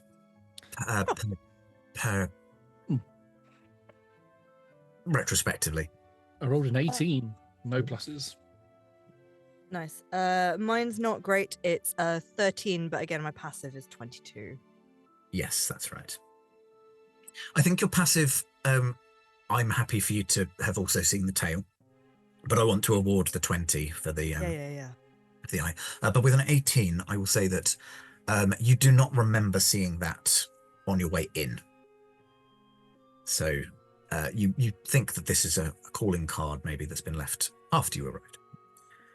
But yes, you give chase, and the chase is refused because you didn't have a receipt. No, you may absolutely continue chasing. I'd like to move, Not bad. dash, bonus action, step of the wind, while flying. So I don't. Wow. So there's nothing impeding my movement. So that's 120 feet. Blimey. Okay. Yeah, even a tabaxi with their ridiculous extra movement thing that they can do, you manage to keep pace with this tabaxi. As you round the side of the lighthouse and are giving chase along the cliff face, you do see coming towards you there is a trio of Sahuagin. The leader, you presume the leader, the more imposing looking one in the middle, has 2 pairs of arms. That is to say that they have 4 arms, or 4 forearms, if you are counting in those. They are running towards you. You notice that the tabaxi also notices them coming towards you. And Brian, with your kind of ridiculous multiple movements, you are basically keeping pace with this tabaxi. So when they come to a fairly sudden stop, you would have to kind of stop yourself from almost running into the back of them. Do I recognise which tabaxi this is? Give me a insight check. Is this one masked? They are masked. Mhm. I will give you the basic details. They are masked. They are dressed like Nine Tails that you met on the Sugar Snap. So very kind of Mask of Zorro-esque, Renaissance. Puss in Three Boots. Musketeers-esque. What? Puss in Boots. I mean, that was the one reference I was trying to not say. every one of these definite rip-offs are there. What was your insight roll?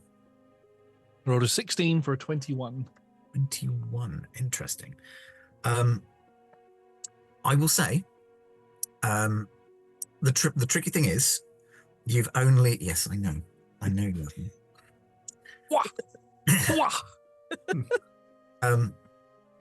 I will say that even with a very high insight, because you've been giving chase from behind, you aren't really able to tell which tabaxi this is.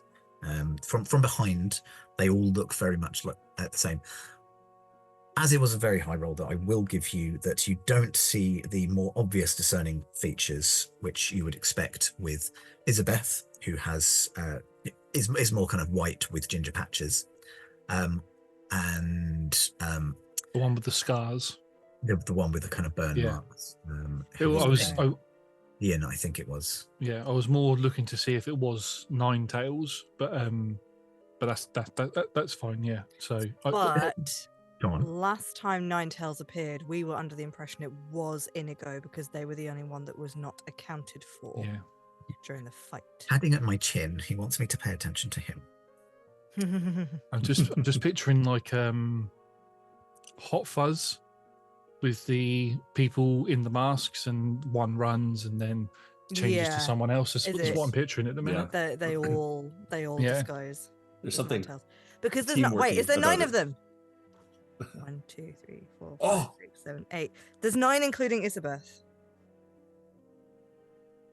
They have 9 tails and eyes everywhere. That's why it's 4. I stop in just behind them. I'll go, those people don't look like they're going to be very friendly. We're not here. We're not against you. We were going to take the ring to make sure that the lighthouse keeper didn't get hurt. So if you're on our side, can you please give me the ring and we'll keep it safe? Interesting. Let's work together. Give me a persuasion check. Meanwhile, those of you who were at the top of the lighthouse, you could have kind of you would have been released by this point. You could have run around and yes. Given that I jumped out of the window and was following Brian, theoretically I could have matched actions to keep up as well. But I'm wondering if instead, as soon as I've seen the Sahuagin, where are they, on the cliff tops, or are they coming up from are they climbing up, or where were they? The Sahuagin, no, they seem to have gone the long route, so through the town. If either they've come up through the town, or maybe they've climbed up to the cliff from another side, but they are advancing along the top of the cliff now. Okay, so just geographically, is it like Lighthouse, Brian, and the Tabaxi, and then the Sahuagin, or is it like Lighthouse, Brian, the Tabaxi, and the Sahuagin are like over here somewhere coming this way? Oh, yeah, they were definitely. The lighthouse is on the very edge of the cliff, so Brian and Nine Tails are in between the lighthouse and the Sahuagin, who are coming towards. Okay. Right. Okay. In that case, I was under the impression they were coming in at a right angle, in which case I would have stopped. In that case, I probably would have kept pace. But I'm happy to hand wave and say Emphia was a little tipsy and so was a little slower and is just like to keep up. So I won't have interrupted any of what you did. Okay. Yeah. I mean, you can definitely keep pace, and the other two of you can have advanced by this point as well, because the Tabaxi had to stop running to avoid literally just running into the 3 Sahuagin. Actually, no, that is what I was going to do. Perhaps, I don't know if it would help with the persuasion roll, if as soon as we spot the Sahuagin, we're like, oh no, peril, Peril afoot! What is a lady to do? Stay and help us. Okay. Josh, what was your roll? I feel really bad. I need to change my dice. That was a natural 20 for a 21. No, don't change them. No, change those. It's I'm my roll going to together dice. Buy instead. Label those your player dice, Josh, and then Yes. just never use them as a DM. Sorry, I didn't hear that. Can you say that again? Sorry, so you're breaking up, Nat. Sorry, Nat. Never, I can't hear you. never I use can't hear them you, as Nat. a Sorry. DM. Never. Josh. Josh, could you please roll me your d20 again? Can indeed. That is a. Oh, I thought that was a natural 1 then, but that's a 7. I was fishing for the elusive double natural 20, but a natural 20 with advantage is still all good. Okay. The tabaxi kind of turns, looks to you, looks to Emphia, looks to Keith and Warren following just a short ways behind. Doesn't say anything, but draws the rapier and quickly points to the Sahuagin and then points off the side of the cliff toward the town and waves a hand in front of them. Is that like a go deal with them to protect the town sort of notification?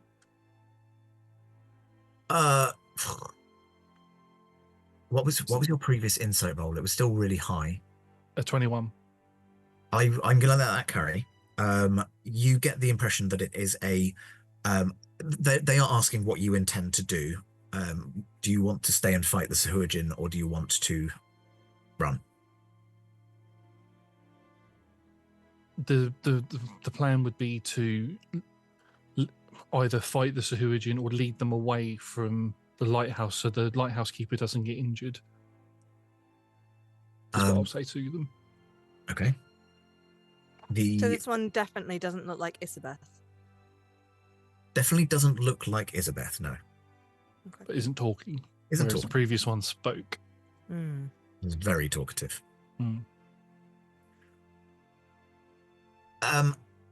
They listen to your words and nod to you, and then they kind of sweep their cape back in a flourish, and I mean they're going to roll initiative, so I think you should probably all do that as well. Still haven't given Bryn the ring, but okay. No, notably has not done that. The Sahuagin are advancing, like they're not should probably ready to write down some initiative rolls. Right. Who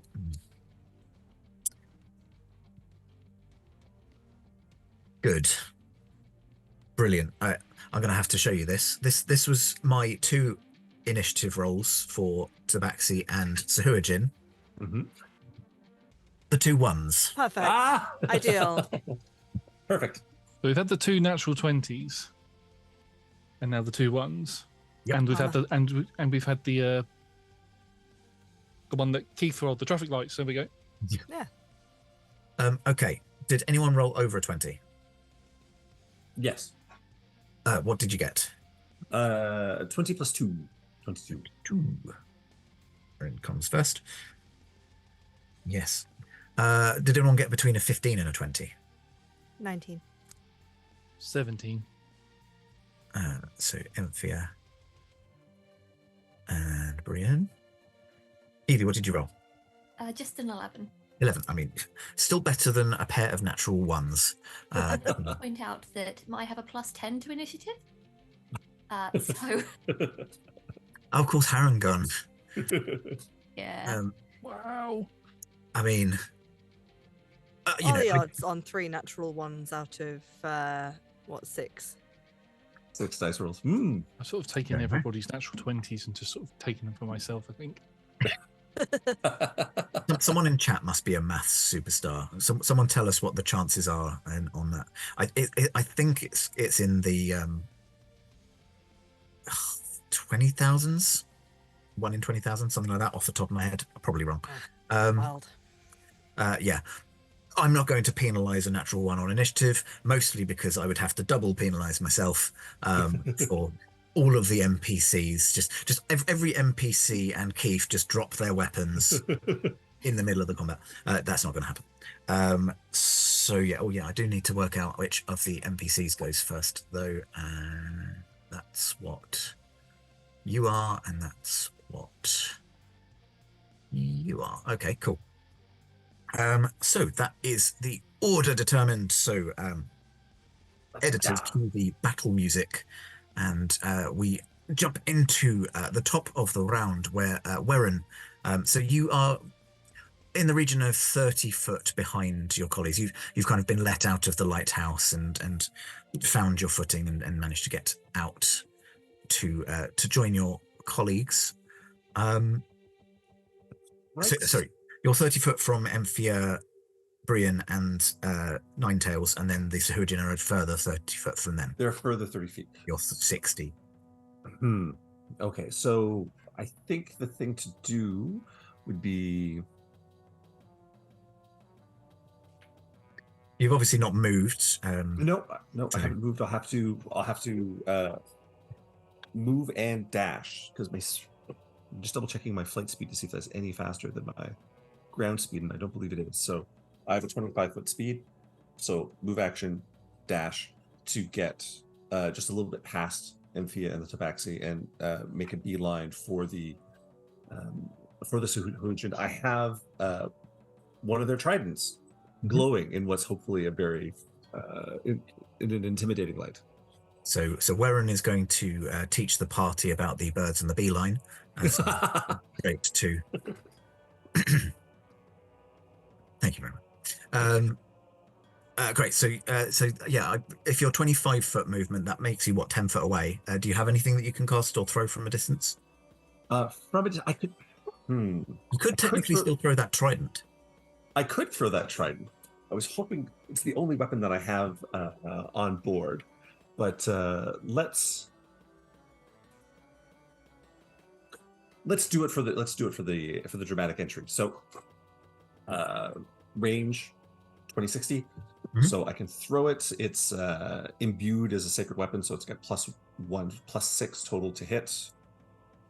For a 19 + 6, 25. Blimey. Are you aiming for the one in the middle? I'm aiming for the big guy. The big one. Cool. So that is going to hit. Okay. Please roll me your damage. The damage is... I don't often play Paladin, so there's always extra... Paladin. Smite.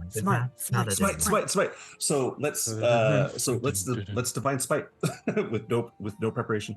So hit with the melee weapon attack, 1 spell slot for an extra 2d8. Does it count as a melee weapon if it is a melee weapon? Oh, it's melee. No, it's thrown. That's right. Rule of cool. Rule of cool. Yeah. I will accept it with gratitude. So here we go. I mean, I would say it's a pretty boss move, like legging it from the back of the pack to 10 foot away and then launching their own weapon as well. Their own weapon, which is recognized. I just want to return the unwanted gifts. I mean, nobody has time for this. So yes, you can 3, 6. Sorry? So it was a 3, a 6, a 4, 13, +4, 17. Nice. I think there's nothing else hidden in there. There's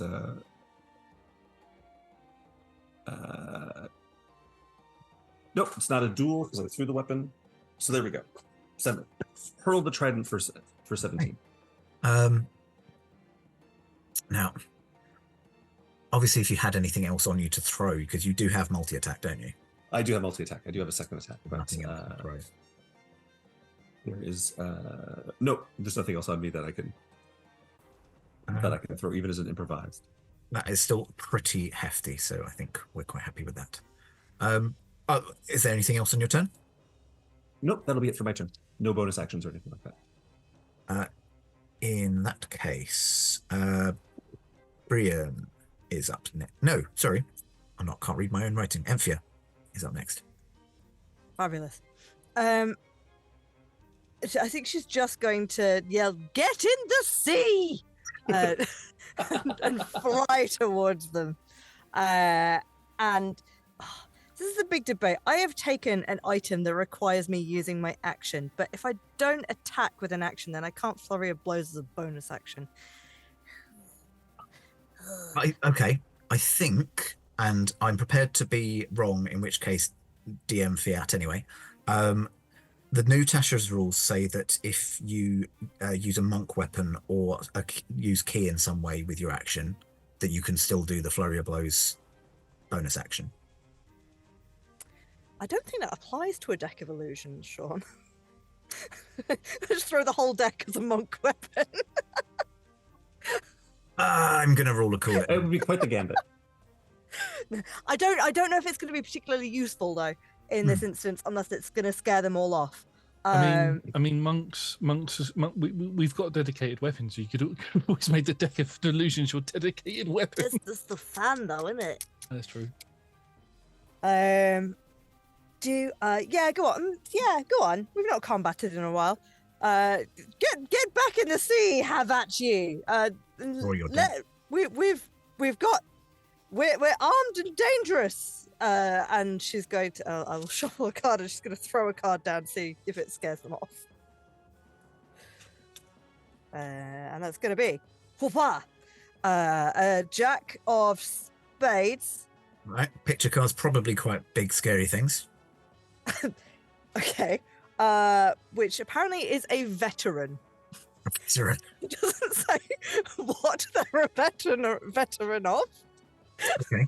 Just an old man appears like, oh, back in the war in my day.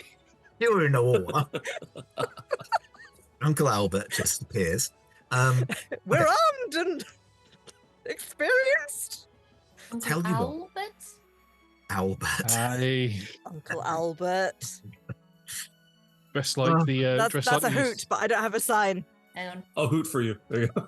Dressed like the staff sergeant from Dad's army. Yeah. Don't panic. Don't panic. I was gonna. Would you like your veteran to be an owlin? Yes. The Apple mentioned pun. In that case, yeah, I will not do. I will not say what I was about to say. Yes, I was going to. Unless what you were going to say was entertaining.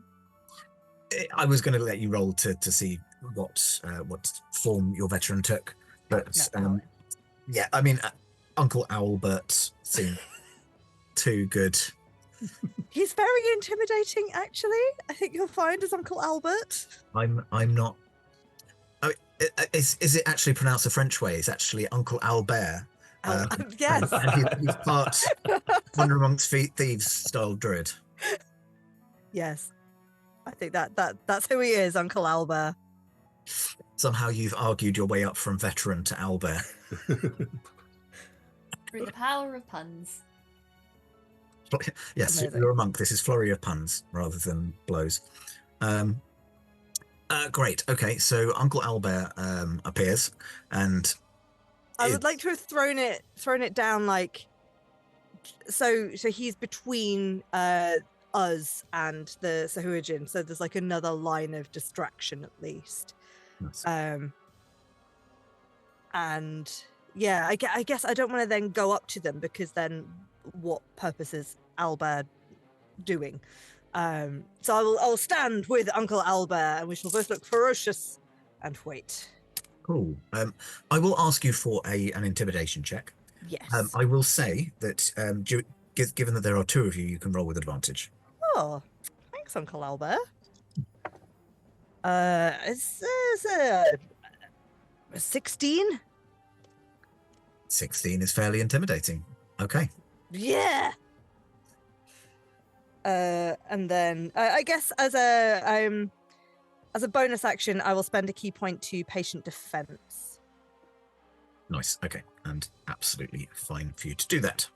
Oh, I do have a question though. Okay. You know, we did a lot of walking and talking at people. Did that count as a short rest? 16. 16 is fairly intimidating. Okay. Nice. Okay. And absolutely fine for you to do that. Okay. Oh, I do have a question though. You know, we did a lot of walking and talking at people. Did that count as a short rest? 16. 16 is fairly intimidating. Okay. Yes. Yeah, you can have a short rest. Thanks. You spent you spent most of the afternoon at the blacksmith's just talking, so I think that's fair. Thank you, generous DM. It's okay. Don't die. It just means I've got my key points back.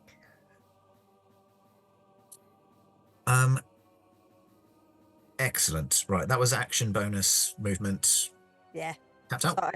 I would be like, if they were 30 feet away from where we were, I will have gone forward 20 feet, maybe. You're kind of in line with Weron as well. Yeah. Just a line of threatening birds. Nice. A flock, if you will, of fighting fowl. Brian. Foul? How dare you? What? Foul birds. That's a horrible thing. I will nod towards Ninetails and sort of fly in the air, make it look like I've done a really fancy looking flip, land on the other side of the Sahuagin. So there's me, Sahuagin, Cliff, and as I sort of flip and land superhero landing style, because I think that's cool. My staff glows silver and the vines wrap around it as I cast Shillelagh on it. Nice. And then I will, as I sort of land superhero land and I slam the staff into the ground, because it's 2 cantrips and you can do that, I will cast Gust in their direction and hopefully push all, I don't know if it's a 30-foot line, but if it is, then I will push all 3 of them 5 feet towards the cliff edge. Okay. All right. So you're not on the other side, like flanking style, but you would be to one side because they're advancing along the cliff. Yeah, I'd be looking to try and get myself in a position where I can get all 3 of them in a line, and I'm one side, the cliff faces the other, so I can try and push all of them at once. And you are trying to get them off the side, the western side, so that it's not falling down to where the town is, I would presume. Or do you want them to land on all the buildings? I'd like them to fall in the water if possible. Is there any water around that I could push them into? I mean, there's the ocean the other direction, but you're looking at jagged rocks. Oh, okay. Then I will not do that because Brian is not. He doesn't do lethal things. So I would say actually, I'm trying to get the Moonshay Isles in my head. I think it would be kind of quite watery. That it will, but it is also just like, it's like any coast. You've got rocky areas and bits, so it might be kind of hit and miss whether they hit or miss the rocks. Then Breen would do that. Then he would go to push them off. If there's a body of water there, he wouldn't. Yep. I wouldn't think about the rocks being at the bottom. I would just think about the water and trying to get him into it. Okay. What do I have to roll? Oh, it's only one creature, so one of them needs to make which I'll go for the 4-armed one, needs to make a strength saving throw, please. Okay. That will be this strength save, yeah? Yes. Pretty pleased. Lots of saves. Strength isn't one of them, but that is a 14. That fails, unfortunately. He's pushed feet away from me. Okay. So he's pushed 5 foot out of formation, so to the other side of one of the cohort, and a little bit closer to that cliff edge. Were they running? I mean, they were running into battle because, like, how else are they going to be trying to get to you in time? Would pushing the 4-armed one in front of one of the other ones cause them to bang into the back of each other and sort of tumble down? Maybe pushing my luck a little bit. I think with a cantrip, yeah. Had it been gust of wind, yeah, then that might have been. Yeah, that's cool. That's my turn. Okie dokie. In that case, Evie, how are you doing? Yeah. Good. So over to you. Cool. Are the Sahuagin all running in the same direction? Yes, they're all definitely running towards Ninetails. Or the length, the lighthouse. Cool. And how far away from me are they? 60 foot. That is so perfect. Do you know what the range for grease is? I'm going to say it's probably in the region of 60 foot. It's 60 foot. Nice.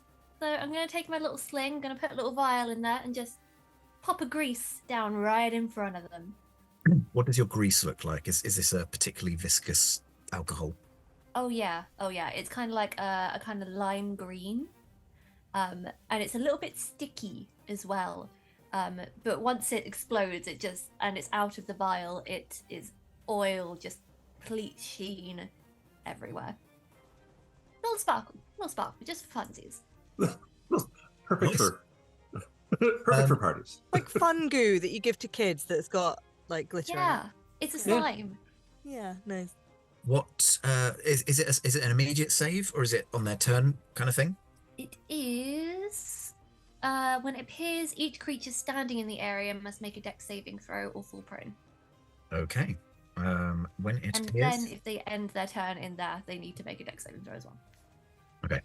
Right. Well, I've got 3 dice. The metal one is going to be the leader. Ooh. That's not high rolls. But did you say dex save? Yeah. Oh no, actually that is high rolls. Oh no. The lowest one's a 16. They all make the save, so it's just a bit slippy. They're fine. But it happens on their turn.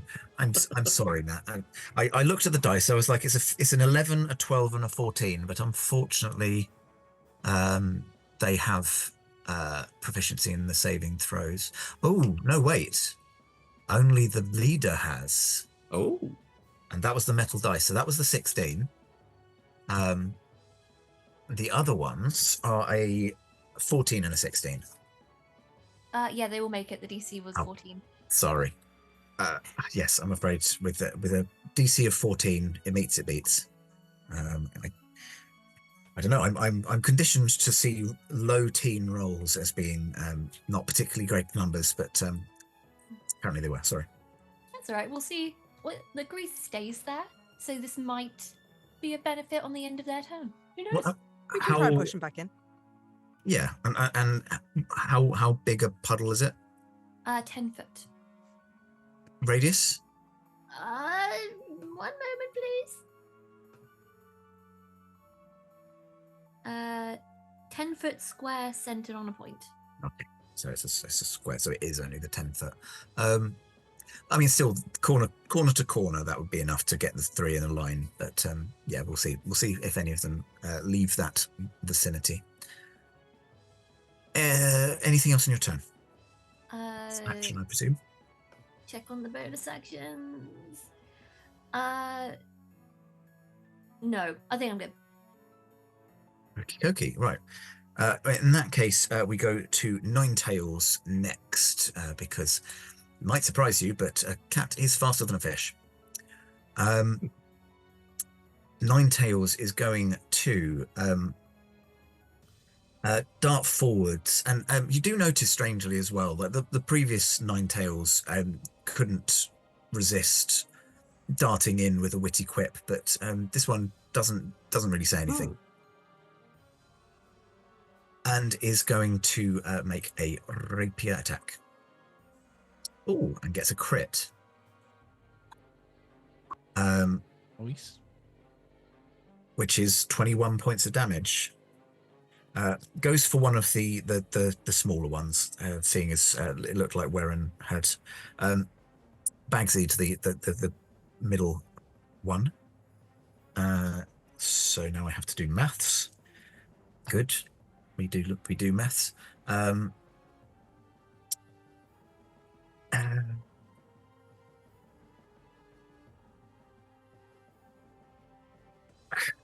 me 2 seconds. 2 seconds, please. Right. What's the range of it is? Evie, you see your grease kind of expand, and you watch the Sahurgin as they manage to keep their footing, and understandably feel a little bit disappointed in this. But you notice Ninetails turn back to you, and there's a twinkle in their eye, and you can't help but feel inspired. You have an inspiration dice, D8. Oh, cool. Interesting. Which you can use anytime within the next 10 minutes. Sweet. Cool. That is, I did roll a D4, by the way, to determine that, and you were the lucky recipient of the inspiration die. But with that being everything that they are going to do on their turn, we are going to turn to the Sahuagin. Now, one of them is now in hand-to-hand with Ninetails. Brian, I think, is on the other end. Mm-hmm. Yes. But then the rest of you are all still 10 foot away with the illusion that. Mhm. So the one in the middle is just going to advance those 10 feet because of where Ninetails is standing. Doesn't quite leave their their range, so they can't do an opportunity attack. But it's going to advance to the one that threw the trident at him. Where is the trident, by the way? Is it sticking out of him, or has it clattered to the ground? I want to know where this weapon is. I want you to retrieve it, so it is literally just like sticking out of a shoulder. Excellent. And isn't even going to bother, like, is that much of a beast is just going to advance on you like that. Is there any sort of check for the grease? I think it's at the end of their turn. Oh, is it? If they end the turn in the grease. I always get confused with grease. If it's like at the end of the turn, in the middle of the turn, when they move, and it's like that and sleet storm really confuse me. Well, it's if someone ends the turn or enters the grease, in or out. Mm-hmm. But if you're already in it, it's assumed that you've got your footing in it, I guess. Yeah. So I think the other two, because they're kind of in combat with people either side, they can't currently leave unless they try to circle out. Whereas the Baron was unoccupied and able to advance. The Baron. They have a title. Oh. This is a Sahuagin Baron, yes. Oh. How do we know that? Is there like a little medal? Well, name A tag. Paulette. It's Yeah, just a name epaulets, tag that says yeah. Baron. Maybe it's just floating above his head. Uh-huh. With like some sort of Along with the points HP bar. Yeah. It's Yes, all of the above.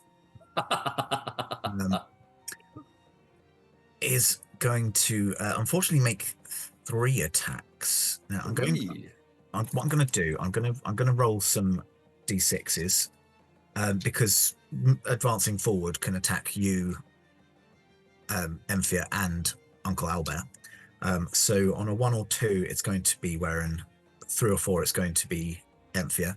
5 or 6, it's going to be Albert.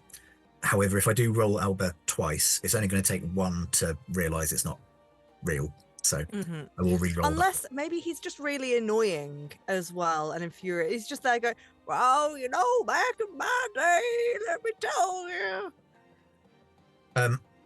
I was going to say, well, what are the chances of me rolling 3, 5, 6s? Quite low. I didn't. But I did roll a 2, a 3, and a 6. So that is an attack on each of you. Uncle Albert, you must be more distracting, honestly. I'm trying. So with the first one is going to be the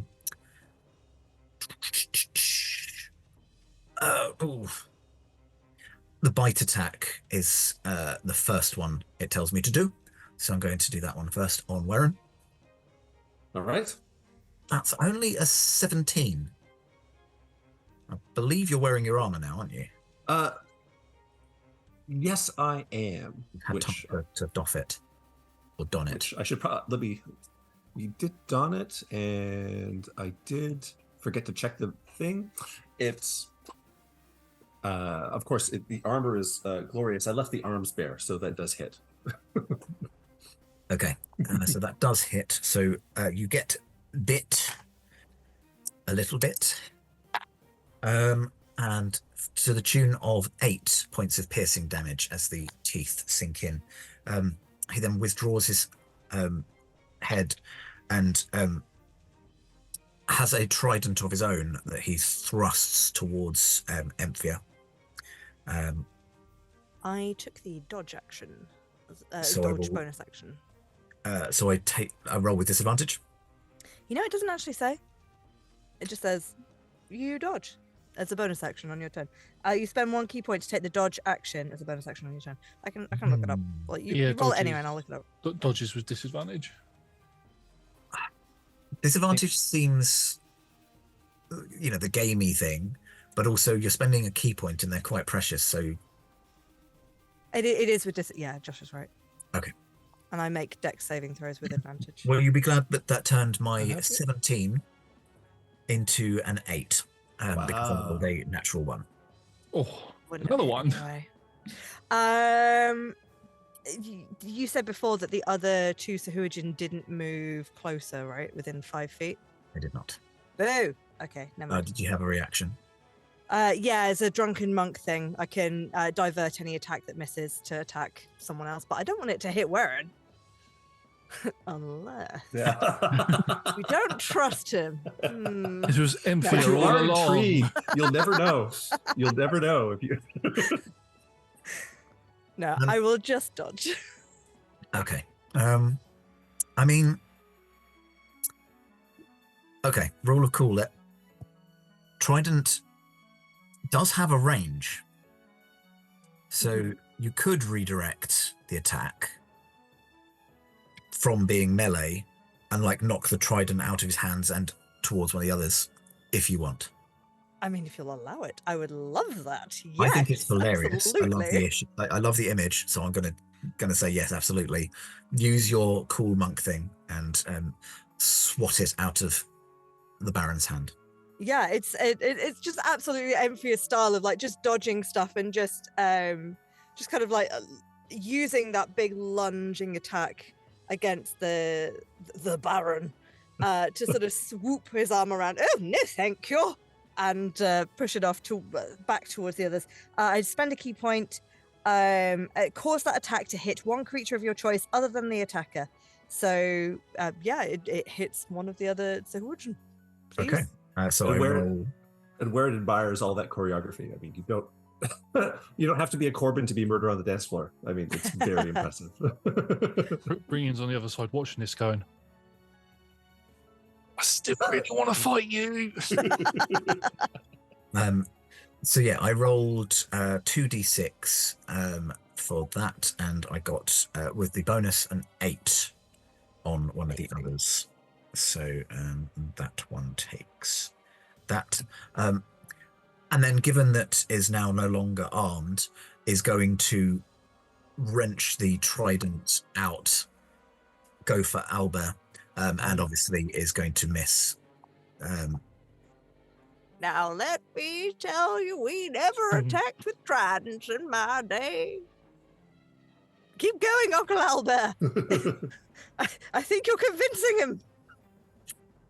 I believe that once the illusion is physically interacted with, it's no longer convincing. Is that correct? Yeah, I imagine so. I need to double check whether that applies to all of them or just the one that attacked it. I'll let you know. Cool. Yes, please do. I realised that did take the trident from that you were going to, but I'm more than happy for you to try and disarm him back. It's I probably- plan to. It's probably still imbued with your holy power anyway. Well, you'll be glad to know it's your turn now, so you can try and do that.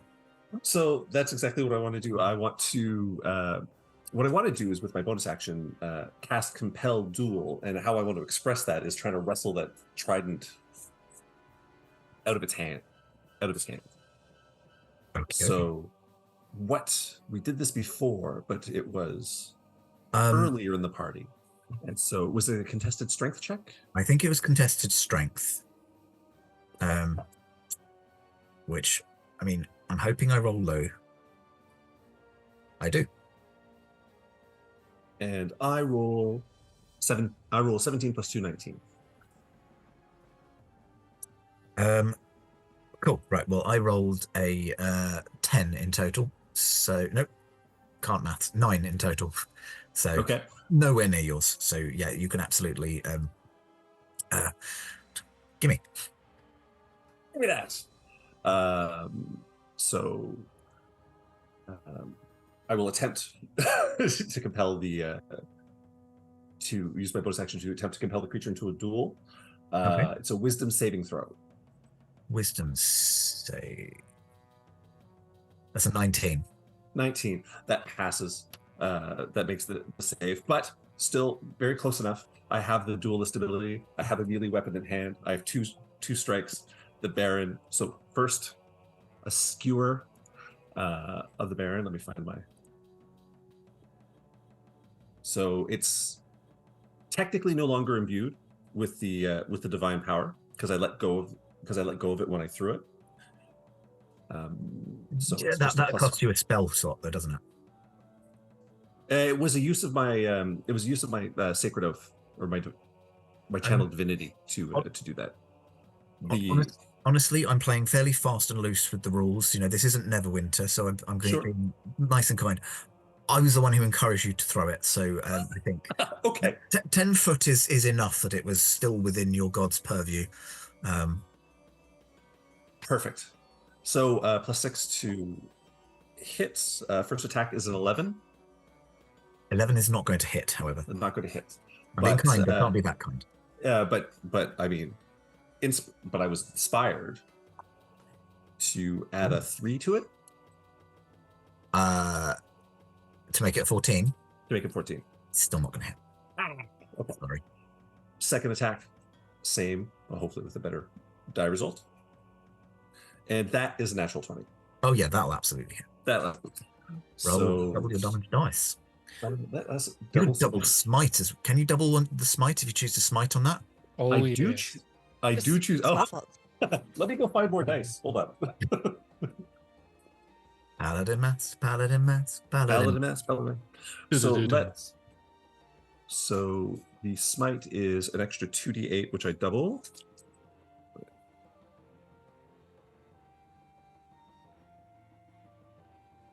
This is gonna sting. It's gonna sting. At one point, my kids made me do a count of how many sets of dice I have at my desk, and the number was 30 sets of dice. So I should be good for this. 30 sets. 30 sets of dice. I was gonna be like, what? So you lost 5 dice out of some of it? Nope. Okay. No, I've got a whole bunch of these. So that's the double for the divine smite. That's the double for this. +4, all told. 10, 15, 19. Points of damage. Yeah, 19 points of damage. Well, it's a nice, easy number for me to minus because the previous health ended in a 9. But they're not looking. I mean, they're not dying by any stretch of the imagination. Not dying by any stretch. You know, okay. 19 is a hefty whack of points. So nice. And multi-attack. No, because you missed. That was the multi. First one was disarm, and the miss and the. All good. Any bonus actions, movements? The bonus action was the attempt at compelled duel. So in that we're all case, squared away. You're tapped out. Yeah. Emphia. Lovely stuff. Just to clarify the deck of illusions, yes, to the Baron, it is totally an illusion. Not convinced anymore. The others, I leave it up to you as to whether they saw. Okay. I would rule that they are fighting for their lives and making sure that they don't get stabbed with a rapier and or whatever Brian intends to do to them. Fight with a bow, I guess. Not a bow, a thwat. Yeah, I don't think they saw. I feel like Uncle Albar is just gonna, you know that there's a scene in The Simpsons where Grandpa Abe Simpson just goes on that rant of like, when I went down to Shelbyville, which was called, it was what Shelbyville was called at the time, and we wore an onion on our belt, and I think someone got a tattoo of that at some point. It was just, yeah, wild. So he's doing that. Okay, cool. So I was about to go on a Simpsons trivia thing. I was like, no, don't have time. You must DM. Don't get distractions. Yeah, so he's telling an incredibly long, rambling story to everyone. It's delightful. Enfia is going to, with the back of the Baron turned to her now. I'm going to attack with a good old fan smack. Please. Please. So are you? Is this your way of saying that you are flanking with Warren now? Please. Yes. Yay! Yeah. Roll you advantage, please. Hoppa. Oh, that's a nat 20. Amazing. For a 27. Yeah, I mean, an actual 20 will hit, definitely. Incroyable.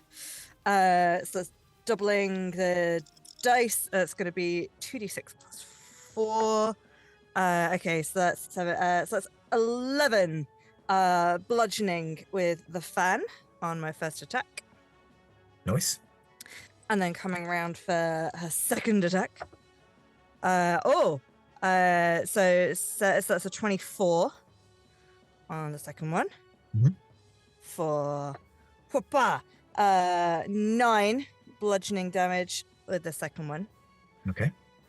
And then I'm going to flurry of blows and go again. Nice. That's less impressive. That's a 17 to hit. Rolls. It hits. Great. And then the second of the flurry is going to be 15 plus 7, 22. So that will also hit. Roll me 2 of damage. So that's another 2d6 plus 8. Oh, that was shit. That was a 5 and a 5. So that's another 10 total points of bludgeoning damage. She's, I think it's not flashy. It's not like, you know, when Josh describes like all sorts of cool flippy shit with fighter characters. She's just like floating slightly behind, because this guy is tall, right? Yeah, quite tall. Has a particularly long-looking rib cage to accommodate the extra set of arms. Mm-hmm. Sure. So she's just fluttered up behind and is just bonking him on the head with the fan. No, stop that! Go away! But the last one, I would like to. I appreciate that it's going to be particularly Connie, but I would like to try and, like, I don't know, jam like the sharp bit of the fan into a temple or something to try and give a stunning strike. I'll do the stun strike. Okay, Yeah. so Constitution save. Yes, please. That is 17. That passes. No worries. As you surmised, fairly Connie. Yeah. Has proficiency. And then because I am Drunken Monk, when I where is it? I'm going to use my not Tipsy Sway. Whenever I use Flurry of Blows, I gain the benefit of disengage. So I'm going to. She's already flying. I'm going to fly 20 feet up in the air. I'll just be above everyone else. So your turn was basically shimmy around, get advantage for yourself, and then disparry. Bugger off. Yeah, great. Fair. I mean, the Baron is looking quite unwell around the head. Yeah. If that's everything on your turn, Mm-hmm. in that case, we carry on down the order, and Brian, you're up next. I would very much like to move into one of the closer Sihiligen, and I'm going to attack it with my bowstaff. You have using Shillelagh. Have also reminded me that I did have more than just the Baron to do attacks, so I might tack their attacks on after your turn. But feel free to try and kill them in the meantime. Remember, they're in Greece. I do need to remember that they're in Greece, so that will happen. They get to attack, then it'll be the end of their turns. I got so excited that I was attacking the illusion, and then I was just like, yeah, all the important stuff's happened. That is a 24 to hit. Yeah. I'm just trying to find my D8 at the minute. There we go. That will be 5 points of bludgeoning damage. Nice. And then I would like to... I'm going to use, as my bonus action, I'm going to use my martial arts to do an attack as a bonus action instead of it being flurry of blows. It'll just be one attack, so I'm not spending a key point to do it. All good, all good. Oh no, that's probably not going to hit. That's going to be a 15 to hit. 15 just misses. Just misses. Okay. Sorry. As I sort of smack him around the head with smack this Hoosian around the head with the staff slides down my hand, embeds in the floor, and I try to do a spin kick round the bow staff, but I probably just past its mouth instead and just miss. Yeah. Shave. You accounted for a nose, and they don't have noses, so just. Yeah. Cool. And you don't have multi-attack because you haven't got enough levels of monk, am I right? Yes. So that is everything there. Right. I'm going to rewind in time and just attack some people with the Sahurgin, seeing as I can. They have 3 attacks as well. I've chosen well. Right. Okay. So this is a bite on Brian. Oh no. That's probably not going to hit. That is a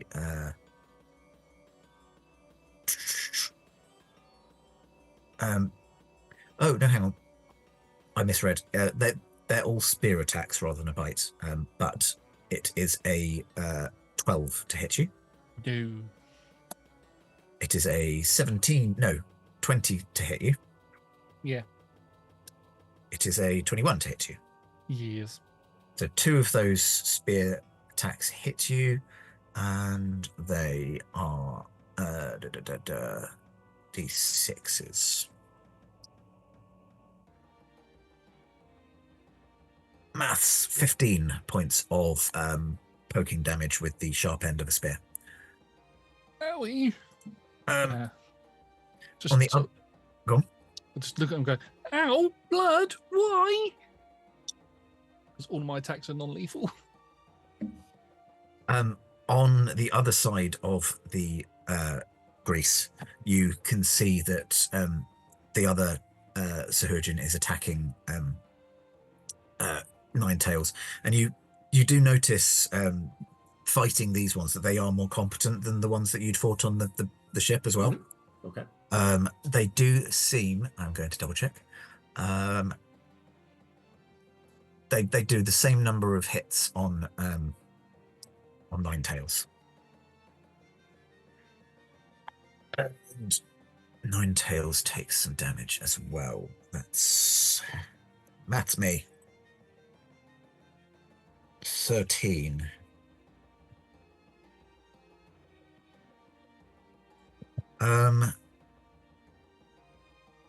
And yeah, they're all good. Yeah, they're still standing. They look a little bit. Actually, I think Emphia, Brian, as the 2 who are kind of. Brian, you're facing the right direction. Emphia, you've got a nice vantage point. I think Keith is probably a little bit too far away. Byron's a little bit too fighting a Baron. But the 2 of you, could you roll me insight checks? Insight check. Insight check. Where did my D20 go? It is. Nat 1 for an 8. 3 for a 5. Never mind. In that case, I need to make some dex saves for Grease. Mm-hmm. Yeah, you do. I will do that. One of those is a 15. That meets it. One of those is a 7. That fails. So I think it's fair for me to keep going left and right in my notepad, my notebook. So the one fighting Ninetails is going to in that second thrust is going to just slightly overbalance and slips over onto their rear end. And skipping back to the top of the round after Brian would then be Keith. Cool. How are the fishies looking? The leader is looking very unwell. The other ones are looking okay, bloodied, but not slowing down. I call out to the party members. Would anybody like to be embiggened for this fight? No? No takers? There's a gust of wind that forms up around Waring, and then a bunch of arrows just point down. That one! You got it. I take my hip flask, add something in, dip it my my rag I've been having on my shoulder the whole time. Oh, yes. Kind of flick it towards you. You need to catch the droplet in your mouth. And thus you are enlarged. Nice. Good work, shoulder towel! I know. Evie, could you give me an insight check now? Yep.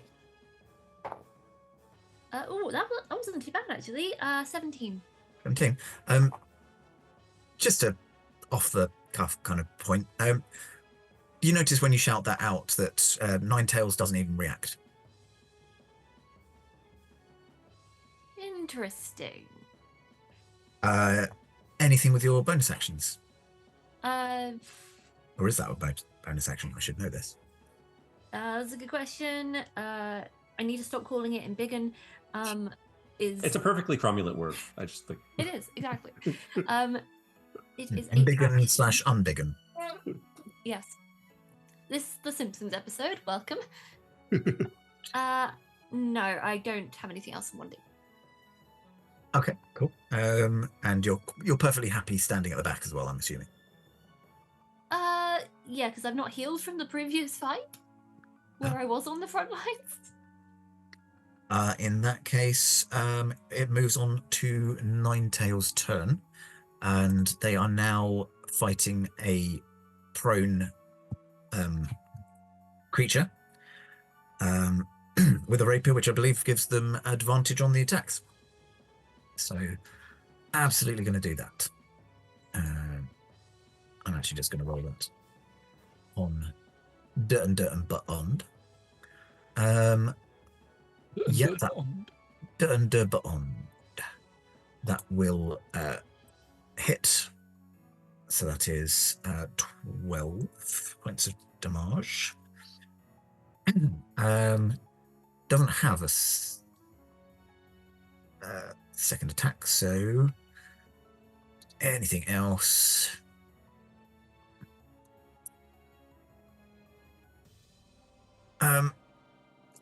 Yeah, no, I think that's gonna need to be, because you haven't used your your inspiration. No, not yet. But I can hand them out. It doesn't have to be used before I can do it again.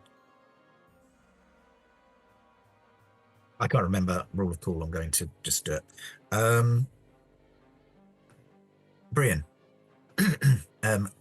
looking at Ninetails, again, you kind of you see a gust of wind just sweeps their cape. Their cape had been kind of just to one side, and then just a gust sweeps it, and you're inspired by the sight of this tabaxi.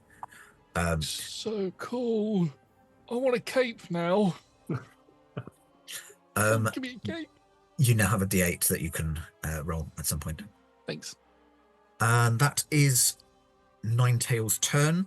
That means that it is the Sahuagin. I'm not going to make the same mistake. I'm going to do the little ones first so that I can be excited about making the big ones attacks. So I say little ones, they're still fairly terrifying. Right. The one on Brian. Again, this is 3 spears. Ooh, these are low. A proper low this time. The highest one is a 15. Nope. then none of them are going to hit you. I rolled Block a it with 10, bow a 4, and a staff. 7. Nice.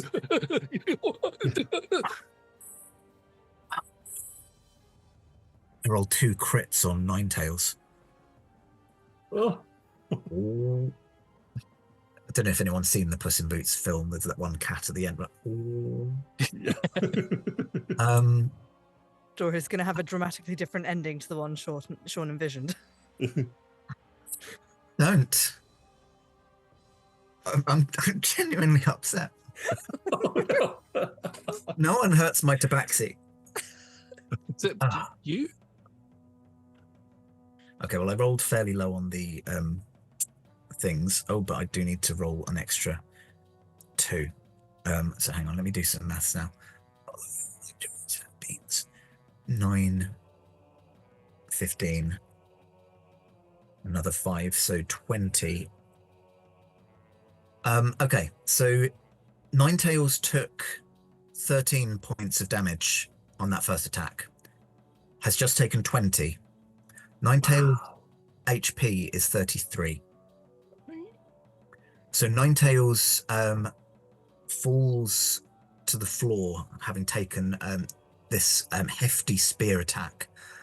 And those of you who are watching will notice as the disguised self disappears and a white and ginger tabaxi is left lying on the ground. And that is too good a button for me to not end the episode there. No. No! It's a bird!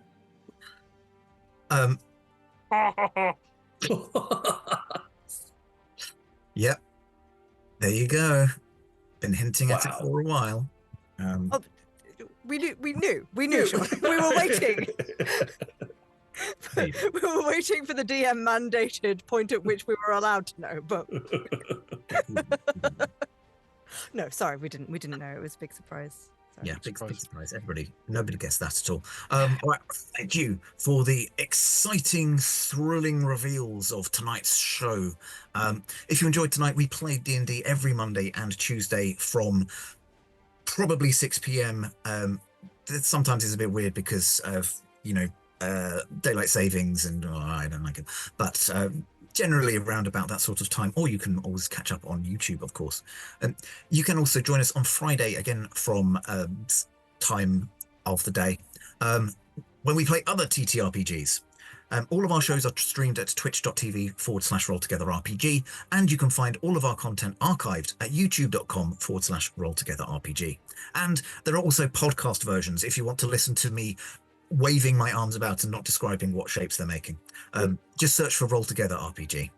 There's a massive thank you now for our D20 Club on Patreon.